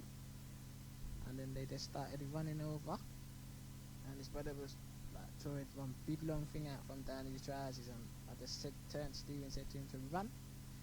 And I just started running up the road. And basically, man, I thought that Stephen was behind me, and I was running and I'd taken a couple of steps, and there was like, I don't even know, I ain't even felt this feeling before. It's just like a mad feeling, and I just turned around, and when I turned around, and I mean, Stephen was just standing, same place where he was standing, just standing there. And then the brother just ran into him with this thing. I thought it was a club or a bat or something like that. I didn't even know it was a sword. You might as well say that, it's a sword. And then the rest of them ran into him, and then this other brother just came out from nowhere, and it was in front of me, and I started running, and I thought that he had caught me. And then he just turned back and started running back, and then I don't even know, as I stood there, I was shocked. I just couldn't believe what happened. And then I started running back. This brother then ran back, and Stephen was like getting off the floor then, so I thought, oh my God, he's okay, they must have just rushed him. And then this brother just whacked him in the back of his head. Sorry. And then he just jumped up out the road and ran across the road, and I thought to myself, oh, he's okay. Then I ran across the road, and then I just see all blood all around his neck, and I just started crying, and he just kept saying to him, he just started saying to me like, what's wrong with him? And I was saying to him to run, because I didn't know where these boys were, I didn't know if they were coming back. And then he kept saying to me that I must look at him and say like, you know what I mean, he kept saying to me, Dwayne, what's wrong with me, what's wrong with me? And I was saying to him, just run, cause I was looking at him, and it was just bare blood. All his jacket was puffed out, and the blood was just boiling up in his jacket and then running down his legs, running down his trousers, and I was just scared. I didn't even know what to do. I just said to run. I shouldn't even have said to run, but you know, I just said to run, and then his voice was just going all funny when he was running, and then he said to me, Dwayne, I can't run no more. Then I turned around and I stopped running, and then he just dropped on the floor. Then, you know, I went phone an ambulance and that, and then the woman was giving me stress in her phone box call. I was panicking in the phone box, and the phone number in the phone box was wrong, and the postcode in the phone box was wrong, because that week BT happened to change the numbers in the phone box, but didn't change the address in the phone box, so it was just giving me bare stress. Then, you know, I went to see if he was okay. He was lying on the floor, and the blood was just pouring down the road, man. And I was just going, I didn't even know what to do, man. And then some people came, pulled up, and one next band came, put a cover on him, and then the police came back 10 minutes later. Start talking bare rubbish. Told them what happened. They started asking me, am I in shock? Am I sure what I'm talking about? Do you know what you're saying, mate? Do you know what you're saying? You were attacked for no reason whatsoever. That's the kind of thing they're coming off with. And frustrating me, till they're all threatening to arrest me if I don't sit down and calm down. And all these things. I was going mad because he's lying there on the ground, and they could easily put him in a police car and bring him to a hospital. The hospital was 2 minutes up the road. They could have easily brought him in the back of the car. So what if he's going to get bloody? So what? They could have easily brought him in the back of the car up to the hospital and tried more. Even though I know now, and I found out from the coroner's report and all that, they wouldn't have been able to save him. But, you know what I mean? It would have been done better. Because the people that killed him, it was like an assassination, man. The way they stabbed him, they knew where to stab him. They knew on the body where to stab him. They stabbed him in all the right places, crippling up his body, making his body go numb on one side. They knew where to stab him, and that's why, you know, these people, they shouldn't even have no legal remedies for this. They went out and killed him in cold blood. Killed him for no reason. And then, man's walking out of the court smiling. Walking out of the court. And the thing is, you know, I knew the day before that they were going to get released, but I couldn't even believe it. The police had been in a court in one room, locked up in one room, and I just got nuts in the room because I couldn't believe that. They don't know who killed him. They don't know, but the judge is not having it. The judge doesn't want the case to go on no longer because of the ID evidence. The judge ain't convicting on my ID evidence alone because the family solicitor, Imran Khan, smashed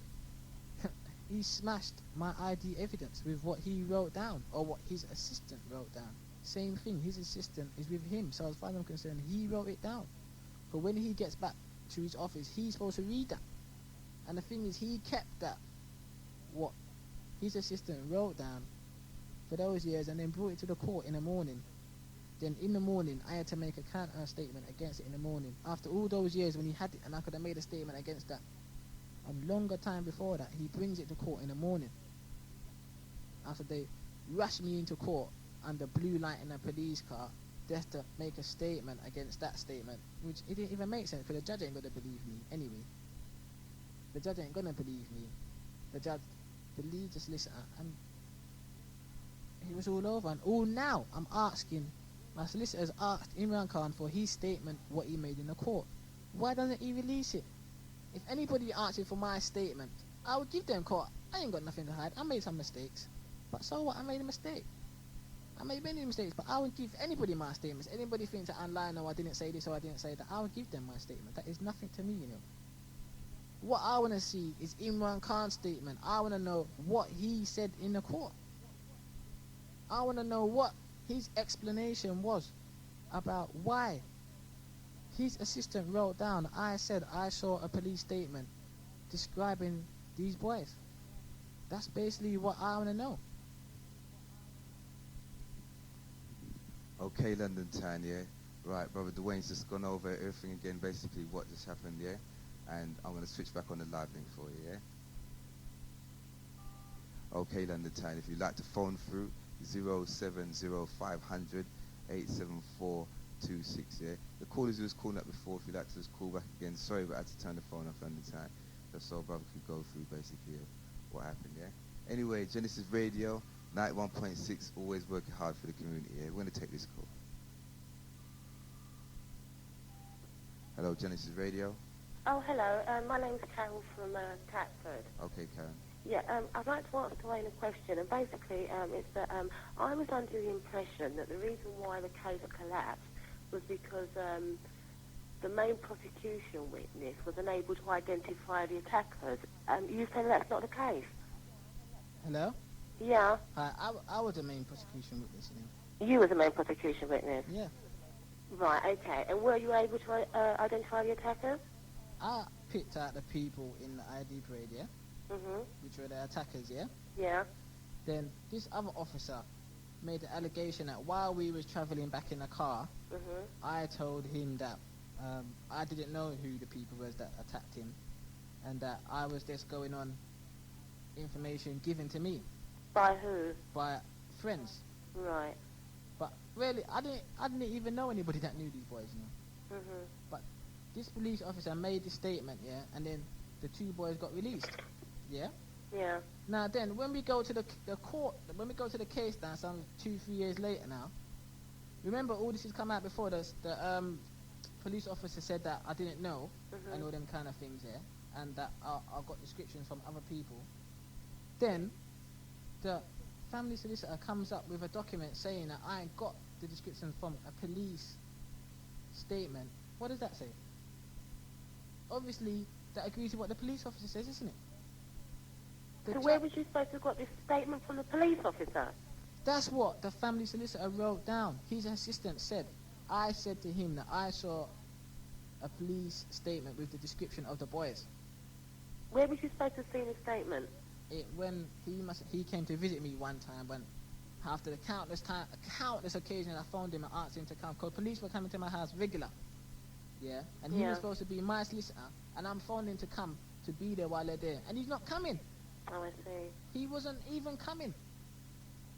Then he came down that one time and interviewed me, and I told him, and then I go to court and see that he's written down, or his assistant wrote down, that I said I saw a police statement describing these boys. Now, when the judge hears that, and who's the judge going to believe? Me or the solicitor and the police? That's what killed the case. That is what killed the case, because the judge weren't going to let it go further than that. Yeah. That is what killed the case. I don't. If people think I'm lying, I will give them my statements. I have got nothing to hide. No, I don't think you're lying at all. I have got nothing to hide. Honest to God, I will give my statements. Everything I have said, I will give it to people. I've got copies in my statements in my house. I will give to people to read. I have got nothing to hide. What I want is Imran Khan to release his statement, because I want to see what he says on the document that was written by his person while he was there, because Imran Khan was there at the same time. Can I ask you another question? Is this the first time you've ever really discussed the case with anyone? No, I discuss it with like family and friends and that, but I haven't discussed it like how I'm discussing it now. Yeah. Well, I think you're very brave anyway, and all I can say is respect. Okay? Okay. Okay then. Bye. Okay, London Town, Genesis Radio 91.6 on your FM dial, the People Station, London Town. Keep the calls coming in there. What, last 20 minutes? Oh, yeah, top of the hour. Yeah, top of the hour. Don't forget London Town. We'll be joined by the RB, the original 7-inch 4-5 selector here. We're going to have a call when we take this call, yeah.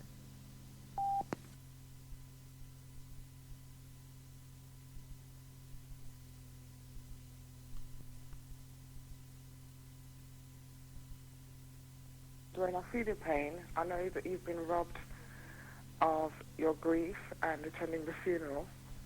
And I think, it's not so much as being brave, but the only thing I think you can do now is to channel your energies into perhaps studying the law and fighting for other people in similar predicaments. And for the brothers who rang up tonight, I think you should rally round and give them your support. I don't think I can say any more. Thanks. Well, thanks for your call. I'd like to study law, but I got conviction for having drugs. Police set me up with some cannabis. Went to the police station. They goes to me, well, boy, if you admit to having it, we'll give you a caution. I said to them, I'm not admitting to having it because I didn't have no drugs. Go to court. They say to me, well, if you admit to having drugs today, then we'll tell the judge to give you a caution. My solicitor advises me, because I'm not going to get legal aid to fight against the case anyway. But, you know, in the end, I just got convicted for having cannabis. And I don't even smoke. What kind of crap is that? Okay, London, we're going to take this call there, yeah? Right. Hello, Genesis Radio? Yo. Yo, what's your name, brother? Where you calling from? Yeah, Junior from Brooklyn. Okay, nice one, bro. Yeah, I've been listening all day, all night still, and yeah, it's a good discussion and thing, and I just like Dwayne knows the boy, yeah, you know what I mean, I'm to the best of us still, because I got through enough of that myself, yeah? So enough people call and say, boy, yeah, you shouldn't hear it up on the ear and, you know, blah, blah, but it's like you're going through a process and thing, and I feel like you should just let it all out, yeah? And I don't feel that you should approach the family, you know what I'm saying? They're older than you, they're more experienced, they know the score. I mean, like, history show that enough man even go Vietnam and can't handle it. You know what I'm saying? What you saw, you was there and thing, and it's rough, you know what I'm saying? No one can understand unless they was there, you know what I'm saying? And I feel say, the family that called you tonight shouldn't be calling you and tell you to cool down and go check the family. They should be calling their family, the Lawrence family, and let them come and check you, because they know, you know what I mean? They know the score. They're the ones who are talking and all that. You know what I mean? And I don't think the onus is on you to go and check them. You know what I mean? You're going through a process and you're grieving badly, and as enough people say, you can tell, you can hear the pain in your voice. You know what I'm saying? Yeah. So I just go on rough it and be a soldier and don't give up, see? Alright, bruv. Respect. Cool, man. Okay, London time, brother Dwayne in the studio. Okay, we're talking about the death of Stephen Lawrence. Okay, another thing still London time, because, you know, like I said, we're dealing with a very touchy subject here still. But, like, you know what I mean, London time, a lot of people, some people are fun up saying, yeah, it shouldn't be in and stuff like that. But what do we do, man? Okay, anyway, I'm going to take this next slide. Hello, Genesis Radio. Hello? Hello? Yeah, I want to speak to that brother Dwayne there. Yeah, what's your name? Where you calling from, brother? Yeah, it's Ryan from East London. Okay, nice one. Yeah, I just wanted to, say, like, enough respect to you there, because, the police are very funny people, and I'm going through a similar thing myself, where taking the police to court for harassment. And I've blatantly seen police lie in court. So what you're saying is no big surprise, but I would say keep your chin up. And one final thing I would say is I wouldn't criticize the Lawrence family, because at the end of the day, no one's got the right to take another life. And that's what these animals have done. So I think you're a little bit out of order for criticizing the family, because everyone goes through that thing. We're living in England, you know what I mean? Okay, man. You know what, man? Well, I can understand on the police part, because, I was in court and the police were just lied blatantly, Of course. Lied blatantly to the judge, and then when the judge just said to him, okay then, where's the knife? And he talk about a senior officer threw the knife away. You know what I mean? Damn things there. Yeah. Well, that's what I really wanted to say, and don't let the police harass you, because you don't let them turn you mad and things, man. Just keep your head up, and we have to hope that all our people wake up soon, because if we don't, we're in big trouble. That's it. That is it. Trouble. They got to wake up fast. Because it seems that there's a lot of people who are just sleepwalking, And there's one final thing, the thing that hurt me most, apart from Stephen dying, is when they walk out of court and there wasn't one person outside to say, like, well, you ain't getting away with this, or shouting some abuse at them or That's something. it. They just walked out That's of it. court. Now, how much? Grinning. That's true, bro. And how much black people you see lining up in that queue going to sign those books? You understand? How much black people went there and we got to stay in and watch the funeral and all them kind of bullshit there. People talking, and no one did it. You see, I'm not even going on that man called boy. But that would just get me mad if I even go into that subject. That's the worst thing, and for me that was like sums up what being black in Britain is. That's it's just pure apathy. For allowing people to walk out the court. If that was in the States now, boy, it might have even had a right on our hands. That's how it should have been. And there was nothing, no man standing out there. If I would have known personally, and I'm a man who would stand up and go to marches and things, and there wasn't I didn't see one black man or woman that hurt me so much, blood. They should have been there, but you know what, I couldn't even phone people and tell everybody, that to be their call. They had me locked down in one hotel and I couldn't even have no phone calls, you understand? See, this is the way that the rally is going on, you see. And, I can link so many things with what you're saying. There's what the police harassment. If you want to take something against the police, the harassment they deal out to you, me personally, boy, many things just getting stopped for nothing. That's Car get turned over, try and do this, try and do that. But brother, you see when they do that, you gotta make sure you get the search record, Oh yeah, of course. All the time, get the search record every time. But the thing is, this is the one thing about it all. The police investigate themselves. Yeah. No independent people investigate the police. The police investigate themselves. So straight away, you're gonna lose.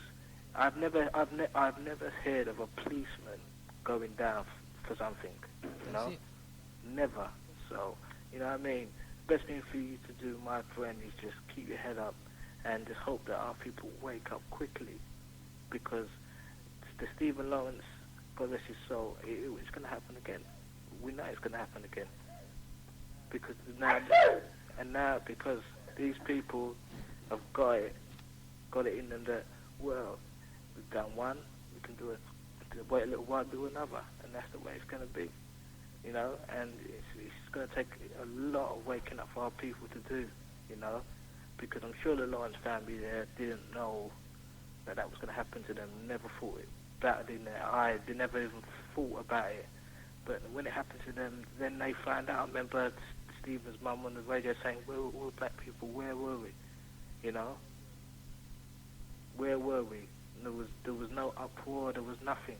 You know, I remember listening to Briggy a couple months back, and there was a march about some man who got an elderly black man who was harassed, and you had a march, and hardly anyone turned up. It's pure apathy. It's pure apathy out there from us people, and we need to wake up very quickly because these people are going to do it again. Yes, sir. Enough respect, blood, for your input there. Yeah? All right, then, man. Okay. And hold it down. Yes? Yeah. All right. Okay, London Town, the last 10 minutes of the Black Spiritual Mental Physical Regeneration Show. If you'd just like to just, you know what I mean, phone in quickly and just say your little piece, basically, London Town. It's been nice, yeah? Okay. We're going to have a live link. We'll take this live link. Hello, Jim. Wow. Hello. Hello. Hello. Hello, this is Jackie speaking from Old Kent Road. Okay. I've been trying to get through all night. Okay. I'd just like to sort of say sorry to Dwayne for what he's been through. And my heart grieves for him, especially when he has to tell his story a second time. What he must do is, well, I hope somebody's out there who can write books. Try and get his story of what happened and have this documented. You know, because I think this story should be told. It's the first time I've ever heard all this, you know what I mean? It just grieves me to know that we have to suffer so much. And this black guy's on his own out there. You know what I mean? All our people out there killing and shooting each other for nothing, right? You know, I just can't explain it, right? But, you know, he has to get this documented, right? Another thing I'd like to say is I went on that march that they had at Brixton for the elderly black guy who died. And it's true, a lot of black people didn't turn up, right? I went down Brockwell Park this year, and Brockwell Park, you couldn't even see the trees for the amount of black people that was down there. We have to wake up as black people, you know what I mean? I'm not saying you can't rave or you can't go out and enjoy yourself, but we have to fight the cause when the cause needs fighting. You know what I mean?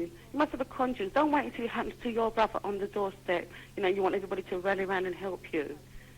We have to, you know, feel this guy's pain, you know. And the one thing I can say, even though that march we went to, Stephen Lawrence was involved in that as well. And I expect the parents to be there up front, you know, to come and say about the police harassment and everything. They didn't show. They didn't even show on the march. And I was quite surprised.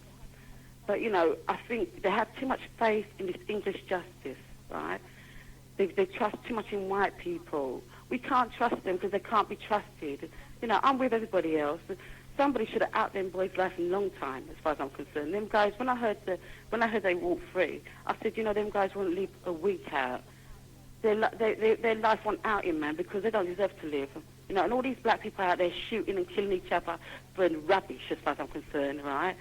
You know, and then one of your young brothers going about his business, you know, gets killed in this horrific way. When I heard how Dwayne explained his injuries, it just brings tears to my eyes, man. Because nobody should have to go through that, right? And all us black people, we don't feel each other's pain. We have to wake up, man. Wake up. What's it going to take? You know, and I agree with them. Right, because it's the only thing that people understand. It's the only thing they understand, you know? But Dwayne, you need some help, man. I can feel your pain. I went through a bad experience a couple of years ago. But it ain't nothing on what you went through, you know what I mean? My brother got shot at a nightclub, you know what I mean? And that was over bloody rubbish, you know? And the guy that shot him was 15 years old. You know what I mean? And we're going around shooting each other for stupid little arguments, you know? And then these bloody nasty white shit, I'd say, could walk out of a court laughing and grinning. Their light should have been out a long time. And all you bad men out there, you're not bad at all. You need to get off your fucking ass and start organising something. Them boys shouldn't be walking now. You know, and Stephen Lawrence's mum must stop having faith in this justice system because it's just whitewash, right? Stop having faith in them, right, and start getting together with their own black people, and they need to get together with you. Because if they get together with you, I believe, say, this wouldn't have happened. And I noticed that they like to try and you know, I'm not knocking them because I know, boy, what they went through is bad, you know what I mean? I won't wish it on anybody. And I've met them, I've said to her, I've seen the strain in her, I've said to her, keep up the fight, you know what I mean? But end of the day, we ain't going to win no fight if we're divided. And she must understand, you are feeling pain. I didn't know the age of you, 23 years old, and have to carry all that burden. You know what I mean? You need some counselling, man. You need some counselling. I think by getting somebody to write a book or speaking all you said on a tape and send it in to be published so people can go out there and read what really happened that night. You know what I mean? And I think that would be a healing process on its own. Go out and get some, you know, go and get some help and stay with it, man, and keep strong. And all you black guys out there, you need to get together and start doing something positive. Stop about the rape and all the rubbish, you know, you're dealing with, right? Get together and look after your brethren them out there. Okay. Okay. Bye. Sis, yeah? Okay. Heard what the sister just said there. Yeah. Support, help. Yeah. There should be lawyers out there right now, or people who can help with Dwayne. Should be finding up now offering him help. You know what I mean? All right. Anyway, we're gonna take this next live link. Yeah. Hello, Genesis Radio. Yeah. Hello. Hello, sis. Yeah. Hello. Can I speak to Dwayne, please? Yeah. What's your name? Where you calling from, please? Jackie from Newcastle. Yeah. Okay. Thanks very much. Dwayne. Hello. Hello. Can you hear me? Yeah. I'd just like to say still that like I can hear it still, and I think you're a genuine brother of Stephen still, and I don't think you wish nothing bad on him still. I don't see nothing wrong with what you're saying, because you need to get certain things off your chest. It don't matter if it's 1 year after or 4 years after. I think everyone has to take in what they're taking in, and they release what they release at their own time. No one ain't got no right to tell you it's 4 years after or whatever. Yeah, you've suffered. You're 23 years old. They've robbed you of your childhood. Yeah, you're having to grow up as a man already, going through all this harassment and everything. Yeah, and like I feel it for you still. Yeah, because everyone's just on the tip, especially black people, is hide and lockdown. This you can't say nothing about this one and that one. Yeah, that's why we're trapped and blinded in this way. Yeah, but I'm one of the ones who are open still, and I'm like you, and I say what I have to say, and I don't business with what no one's got to say from Mr. Truth still. Yeah, so get some help still, because I feel it that you're genuine still. Yeah, you was there and you saw what happened. I don't think no one should be knocking you for what you're saying. Yeah, everyone talks what they have to talk. You're talking the truth from you're talking the truth. So don't let no one make you feel bad. You're a youth of 23 years old, and I think it's up to the parents, the older heads, to show you the way, and don't shun you like how they're shunning you, because you're just a black youth, a young black youth. It could have been you still. Yeah, I'm a mother of 2 sons, and boy, right now, it's just kind of hard still to even imagine. Yeah, and like, just go through, man, and do what you have to do. As long as you're not lying on people, talk what you have to talk. No one ain't got no right from stopping you from what you're saying, yeah? From you talking the truth, just big up, yeah? Yeah, man. All right? Yep. Yeah, respect. Everyone knows, you know, I'm talking the truth. I ain't saying no lie, no one. Nah, I think you're genuine still, man. I feel it still, and like, you ain't got no reason to be lying. You're there, and you saw, and like, as it goes, when you talk the truth, people hate you, they shun you, they look at you like dirt. It's like you can't say nothing, because I know the facts, because I'm one of those ones like you who talk up front, say what I've got to say. Who don't like it, bite it from Mr. Truth, yeah? That's it. All right. Easy. Okay. For real, man. If you don't like it, you know, I talk the truth on any subject, even things that I've done in the past. Anyone asks me, I say straight up, cause I ain't got nothing to hide from no one. I ain't got nothing to hide from no one, basically. That's it, man.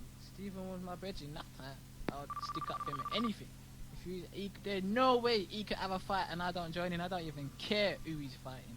He knew that. Enough times boys all talking to him hard, and I'm saying to him, I'm not having that, and I'm looking to do them something. Cause I don't tolerate those kind of things there.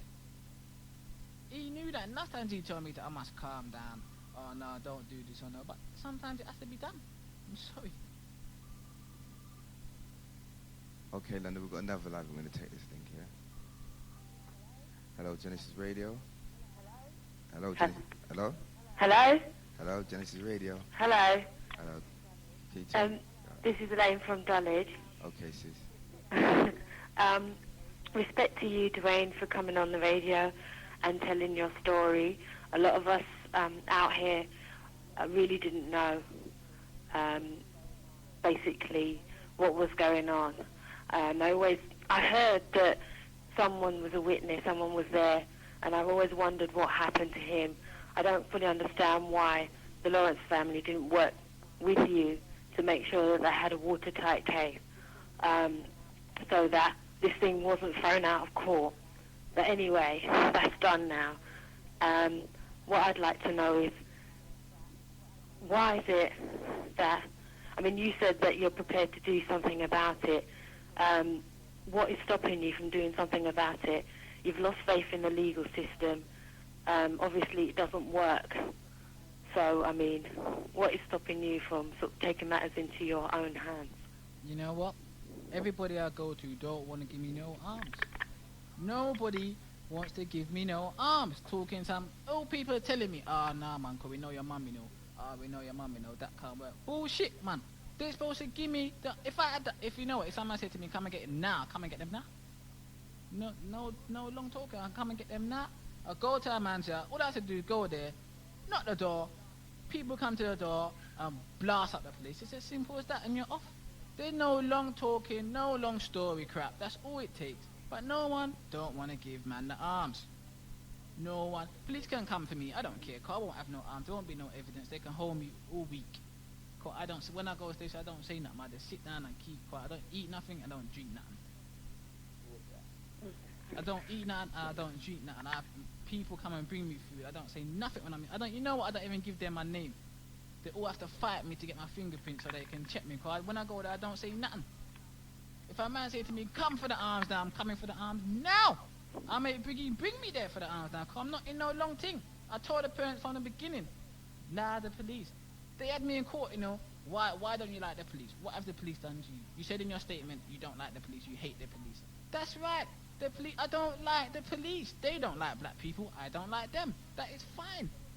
That is fine. I knew they wasn't going to do nothing. People be telling them these boys' names and where they live, and they don't go to their house. When they're kicking down black people's doors for near nothing. For near nothing. And these white boys murdered my bedroom, and they didn't even go to their house.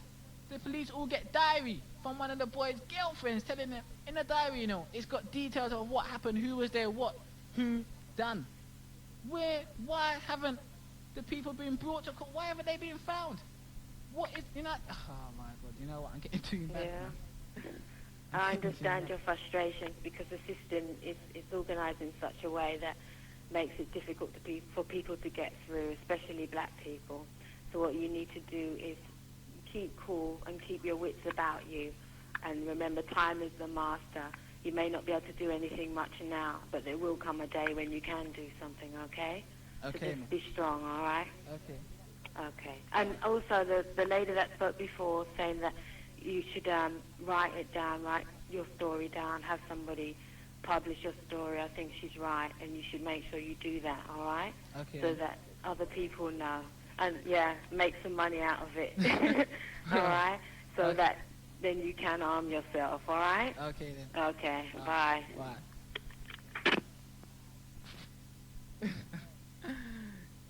You know what? Alright, people, man, Briggy wants to put on some adverts. I don't even feel like going home now, you know, so people just better start phoning up now. Go on, take the call now. Hello. Hello. This is Dawn from Hackney. Hello. Right, Dwayne, I can feel your pain. I know that you're still grieving, and it seems to me as if you've not been allowed to grieve properly, because from what you've been saying, because I've been listening to the whole show, you've been kind of shut out of everything. No one's approached you to grieve with you. But what I'm saying is, don't do anything that's going to jeopardize what you are. You are living information as to what these people have done to Stephen.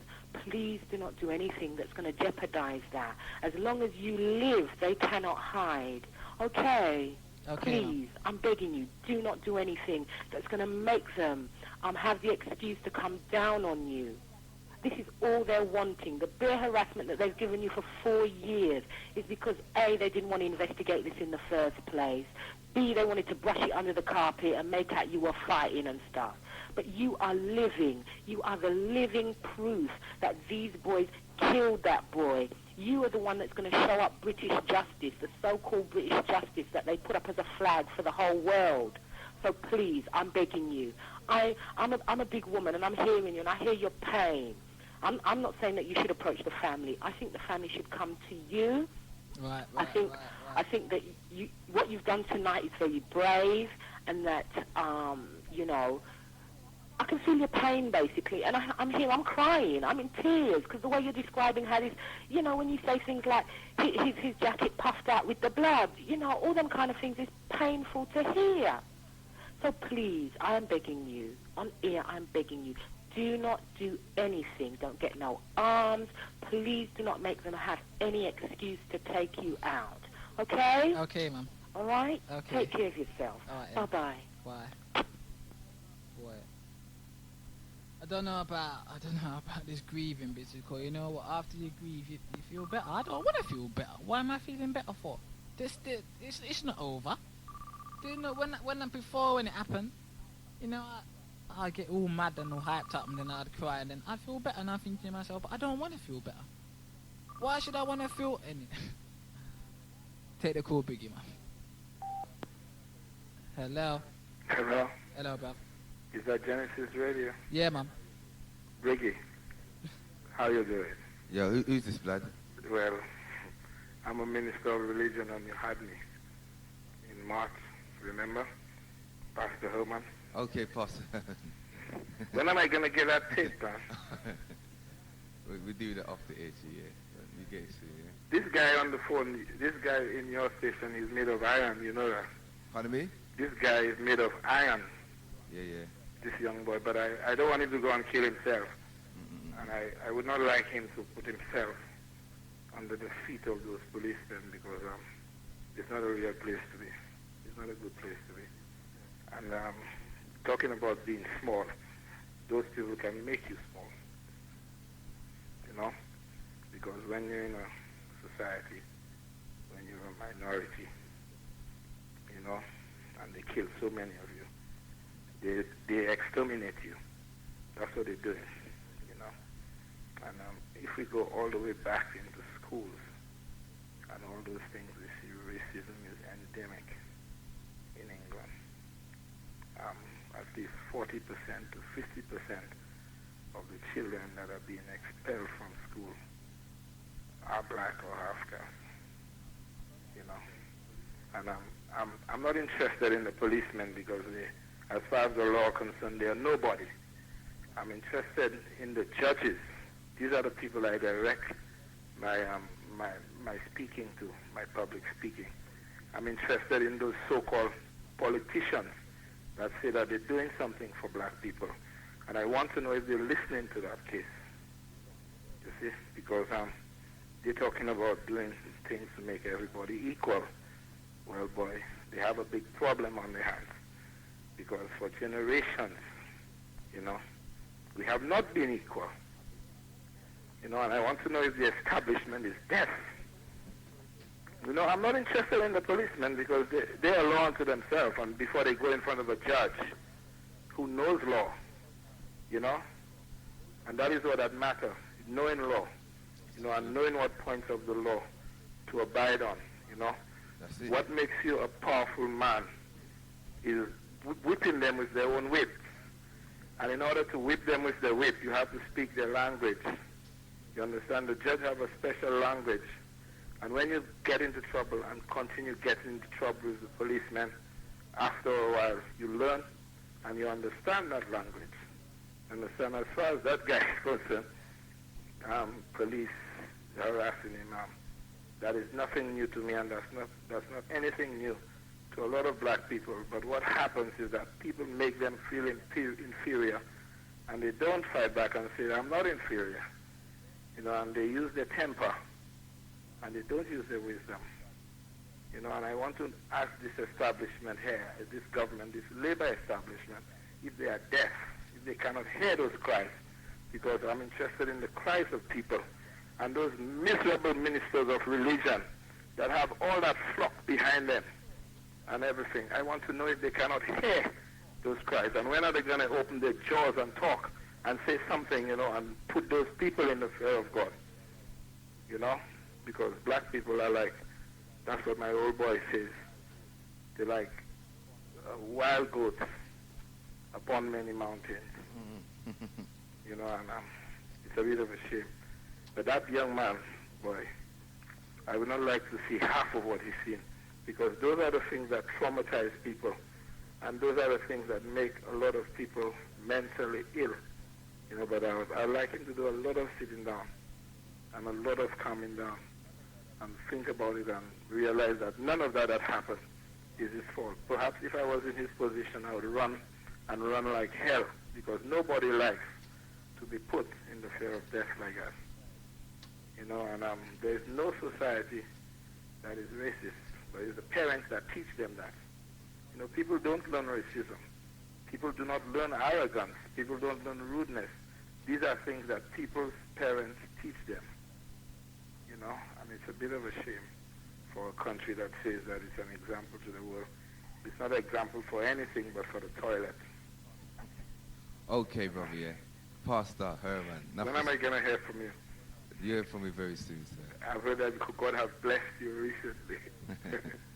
Okay, sir. Take courage, man. You take care, Pastor. Yeah. Thank you for calling, yeah? Okay, London Town. Boy, I'll be supposed to be in the studio now. What I'm going to do, London Town, I'm going to quickly play a jingle out, play some ads here, and basically if Arby has not reached in, with, right, boy, Dwayne saying take the call, yeah, so I'm going to take the call, yeah? Hello, Genesis Radio? Yeah, Junior again, man. Yes, blood. Yeah. Yes. I just like to say to Dwayne, ask him a question. What is he doing with himself, man? Well, boy, man's trying to get a job, you know. That's basically the thing, called man needs money. That's what I'm getting at still, you know. You said the young lady called a while ago. You get what I'm saying? And one thing I always look at, you know what I mean, following the whole media and thing. Like, I even see, like, his father come on the TV and you weren't even saying nothing and he's just there. You get me? And so, like, I'm thinking, boy, if my son did get that thing and, you know what I mean, man would be coming out the court, you get what I'm saying, much as reach the door. You know what I mean? And somehow I always thought something funny about it. But what I'm saying to you is, like, you never died in vain. You get what I'm saying? And as your brethren and his family there, and they will eventually know that they're grieving as well. You never died in vain, you get what I'm saying? So the young lady just tell you, you know what I mean? You got a chance to make a big thing, make a story out of it. Listen to them people, 2 people come on and say, make a book, write it down, you get what I'm saying? There's only for these stories around London and things, you know what I mean? You can make something big out of it. Someone say you should become a lawyer, you know what I mean? Not because you have a criminal record, don't make that stop you. You might can't go into court and represent anyone, but you can still stand up for your people and stand up for something that's right and good, you get what I'm saying? Yeah, so don't let that stop you. I believe you coming on the radio today is a sign, you know what I mean? There's a Briggy sitting down beside you. Don't make everybody start rush you and say, well, yeah, blah, blah, give me the story, make me write that. Till you start something, finish it, you know what I mean? Do make the book, you know what I mean? Do something about it, make some money, and you get what I'm saying? Yeah. And you got money, you get me? All right, man. Keep it real. For real. For real, man. But, you know, there's no offers. But the thing is, I could write a book, but they might not want to put what I want to say. And, come on, I've got many things to say, and, you know what I mean? It's going to upset a lot of people, but I don't care, because it's the truth, man. Yeah. Hello? Hello? You cut it off. Sorry, London Town, that call it there. My finger accidentally touched the red button first, because you know there's a red and a green. You know what red means, innit? You know what green means, yeah? Okay, London Town. Okay, we've got another live link coming. We're going to take this live link, yeah? Okay, hello, Genesis Radio. Yeah. Yes. Who's that, Briggy? Yes, brother. Yeah, can you put the brother on for us, please? Yes. Hello, bruv. Hello? Hello? Yeah, now what I wanted to know, yeah, is can you tell me more detail on as to why there was a joint effort between your solicitor and the Lawrence family solicitor? Like, can you go into it? Like, what was their reason for not coming together? Well, they never gave. Because, I mean, I reckon you lot would have had, like, more of a, you know what I mean, more, you lot would have been able to make more of a stand if there was, like, a joint effort. That's true. That is true, because, you know what I mean, the case could have been worked out proper. But My solicitor, like I said, she phoned there, sent fax there, sent letters there. He didn't reply. It's only when I go to the places like inquest and then I back him and I say to him, why don't you write? And why don't you do this and why don't you do that? And he starts getting into a long thing and I tell him, don't come with that car, I'll punch in your mouth. And then people are saying to me, oh, calm down, calm down. There's no, how can I calm down? And I don't like what he's doing. And I can't see how other people can't see that he's not good enough. He was not good enough, I should say now. Because the case is over. He wasn't good enough. So, tell me something here. Do you reckon he was under a bribery? Boy, I ain't saying that, but if a man's saying that, I might agree with a man still. Because it just sounds that way to me. Because it don't make no sense, like, both of you, like, having your own, like, definition on what happened and all the rest of it. Because it sounds to me that what he had to say counseled that what you had to say. You understand? Now, if there was a joint effort now, everything would have come all right. That's right. That's what we tried to get, but he didn't want to reply to no letters, to no... I phoned him. Hey, what now? I phoned him, yeah? And then I get him and he say to me, oh, he's busy. Can I phone back in a minute? I phone back in a minute. Mr. Khan has left the office. He won't be back for today. So then I would get a next someone to phone, and then he will speak to them. And then when I come on the phone now, he's gone. That's the kind of things that he done. And when I go to this inquiry, I'm going to ask him why he was doing those things. I'm going to ask him now. So did the Lawrence family witness any of this going on? Because it more or less comes like it was out of their hands. You understand? It's like he was representing someone else. He wasn't representing them. You know what I mean? Well, I don't know. I don't know what he was under. When I ask him, he just comes off with some long story business, and I just start getting mad. He shouldn't be coming off with none of those things. My solicitor's trying to talk to him and trying to help him. He doesn't want to know. He doesn't want to know. I don't. When he used to be my solicitor at first, you know. And I used to phone him and ask him, can we meet? And he would never. He only came to my house twice. Twice. All the rest of the times, he was too busy. He was too busy. And I can't take that. The solicitor I got now is never too busy for me. She is never too busy for me. Anytime, if I want to phone, I want to go there. She would see me anytime. That's how your solicitor is supposed to be in a big case like this. But I don't know what he was under. Basically, if I had the money, I'd put a private investigator and check it out and check his bank account and his balances over the years. If I had the money. But I don't have the money to do that. Because the thing is that the police were so involved, it's like he was more or less just doing what they told him to do. Yeah. Yeah, he sold out long time, man. He sold out long time. The family should have got rid of him ages ago. That's it. You know what I mean? But I mean, they it's like no, man. It's like, I mean, no one's used to being in them kind of circumstances anyway, so I can't really condemn them. You understand what I'm saying? It's like they don't really know what to do under those, you know what I mean, in those conditions. Yeah, but when you're on a case and you can sense when, nah, man, this man ain't doing no good for me. You can sense those kind of things. And they must have sensed that he weren't doing no good. But he weren't doing no, what did he make happen? Nothing. He never made nothing happen. Yeah, but boy, that's just a madness, because, I mean, like, even as away from the trial now and everything, I mean, black man, my mate on it, man. It's like black people's priorities are just messed up. You understand? We will always be at the mercy, right, of these blasted sunburnt albinos, lily white cool. You understand? We have to establish our own justice, because it's a thing like them, man, they shouldn't even be walking street now.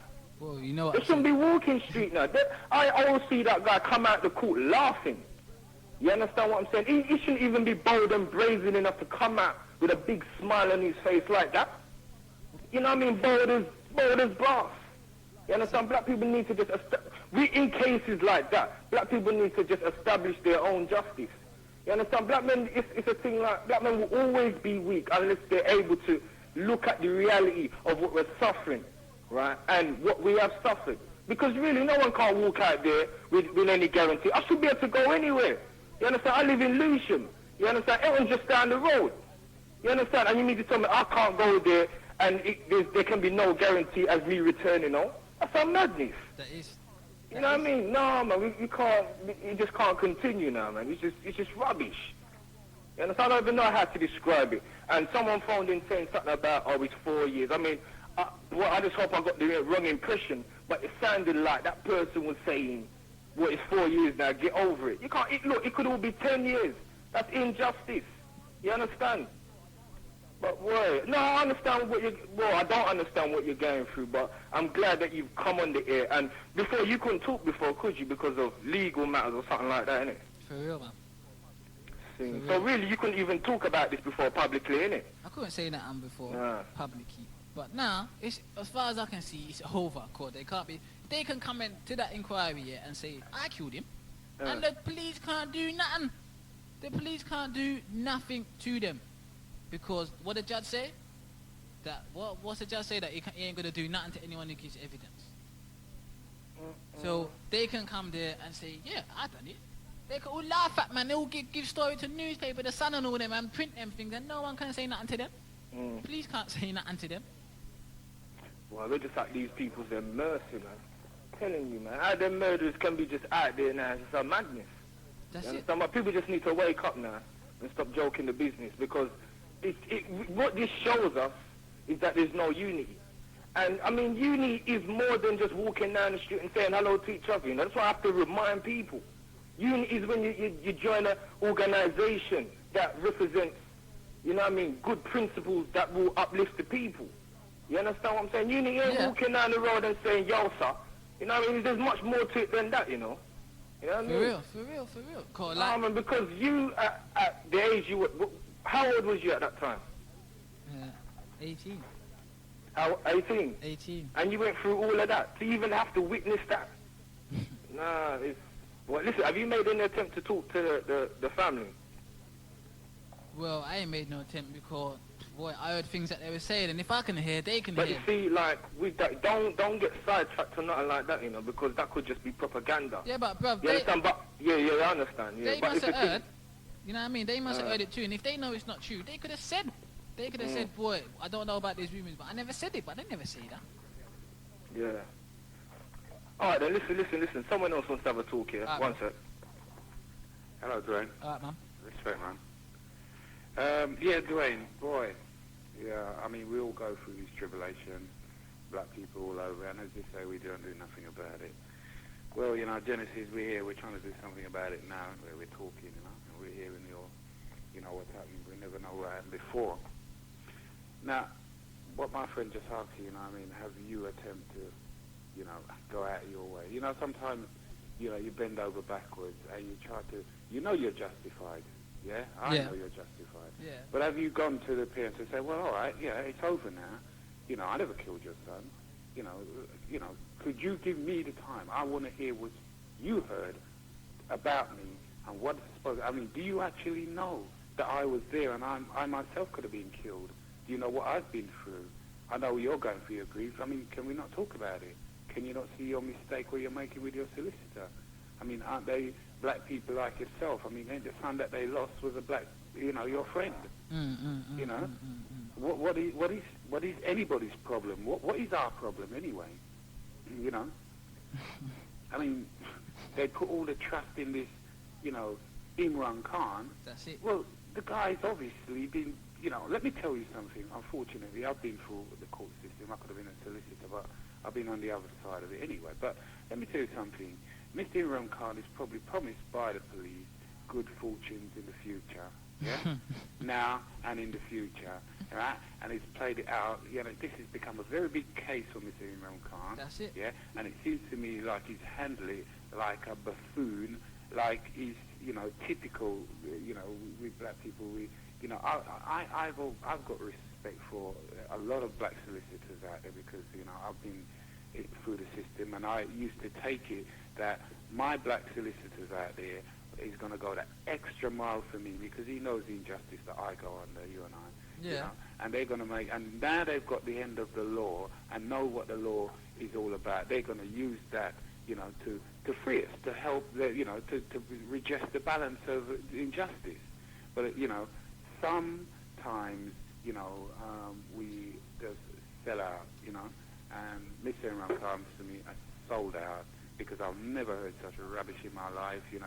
he refusing to communicate with you when you are a material witness in a case. How can this be? I mean, where is the police? I mean, all right, forget about the police, yeah? We know who they are. They wanted these white boys to get away with murder, as they say, you know? And they turn around and they say, well, if black people don't come and give us information, well, we can't do a lot. Well, it seems to me like, well, obviously they don't want to do nothing because it's better for them to say, oh, yeah, one of our boys done one of them niggers in, and, you know, they're walking about. You know, the policemen themselves who were investigating, to me, I have no doubt in my mind, they are the front runners in this kind of racist, you know, BMP, swastika, you know, nigger-ater, you know, nigger killer. They're all involved. I don't know. They've got no particular. The Lawrence families put all their trust in them, and they put their trust in Mr. Imran Khan, and Mr. Imran Khan sold out to the police because in future he'll get a bigger, posh building to continue his practice. He'll get all the legal aid supplement coming from him from the police. He'll be favoured to them, and he feels that how he's going to go. That's the only way I can see it. Anyway, my brother, as the for real, man. It is for real, man. For real. It's the truth you're saying still, bruv. Cool. He's an idiot. He's an idiot, no, please don't call him an idiot. He's an idiot. He's a sellout. There's a difference between an idiot. If somebody's an idiot, they make a mistake. You can say, oh, you know, boy, we got an idiot. But when you sell out, don't mistake sellout, you know, betrayal as an idiot. You understand me? Because then you're letting him off. You know, recognize him for 40 years. He's betrayed, you know, the family. He's betrayed you. He's betrayed justice. He's betrayed everything that he's supposed to stand for, you know, for a sellout, because it's obvious, you know, that you're a witness. You were there. Why is he being hostile to you? What? Only because the police tell him to be hostile to you? You know what, I don't know, but you see all these, I'm going to ask him at the inquiry, you know, and he's got to answer. Well, does he have to answer? Of course he has to answer. Oh, yes, because this is a public... Well, of course he has to answer to everything. He has to answer for everything. I will answer for everything.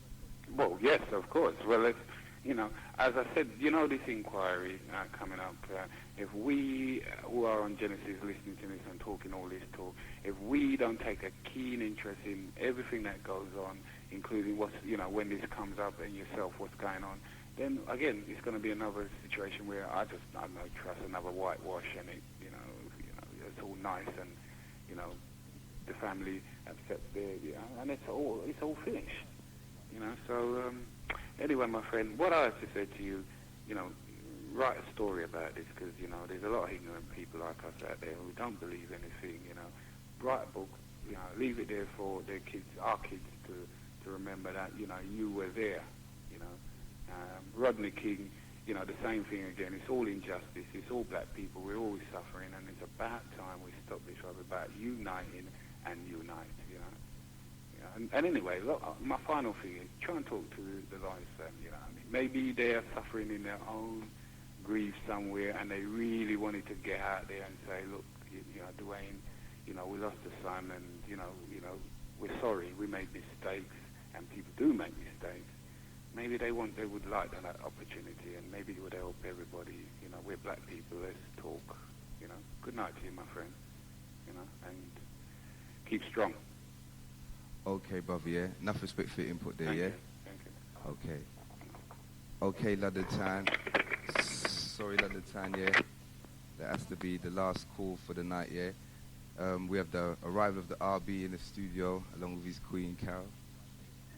Okay? Ain't no thing still. Anyway, yeah. Enough respect for all the brothers and sisters that we called in today, yeah. Love you lot to the max, yeah. Keep it strong, keep it locked to Genesis 91.6, yeah. We have enough educational programs still, London Town, yeah. If you just lock in during the week sometime between 3 and 5, you most definitely will catch some knowledge, yeah. Anyway, yeah, sorry, London Town, no, I'm always in a rush at the last one, because believe me, I'll get early every Monday morning, man. Anyway, basically, Rob, you just want to yeah, well, anyway, Dwayne's saying that he will come back again and do a part 2 to the show, basically whenever London Town wants. So what I'm going to do, I'm going to leave the initiative to you at London Town to write it to me, yeah, if you want to hear the part 2 to the show, yeah, and we basically just get it on, yeah. Anyway, do you want to say bye, Dwayne, to London Town? Okay, Dwayne saying, Okay, I'm saying bye-bye for Dwayne, yeah? London Town, yeah, peace, yeah, and I'll catch the brothers and sisters up next week, yeah? All right, all the gods and all the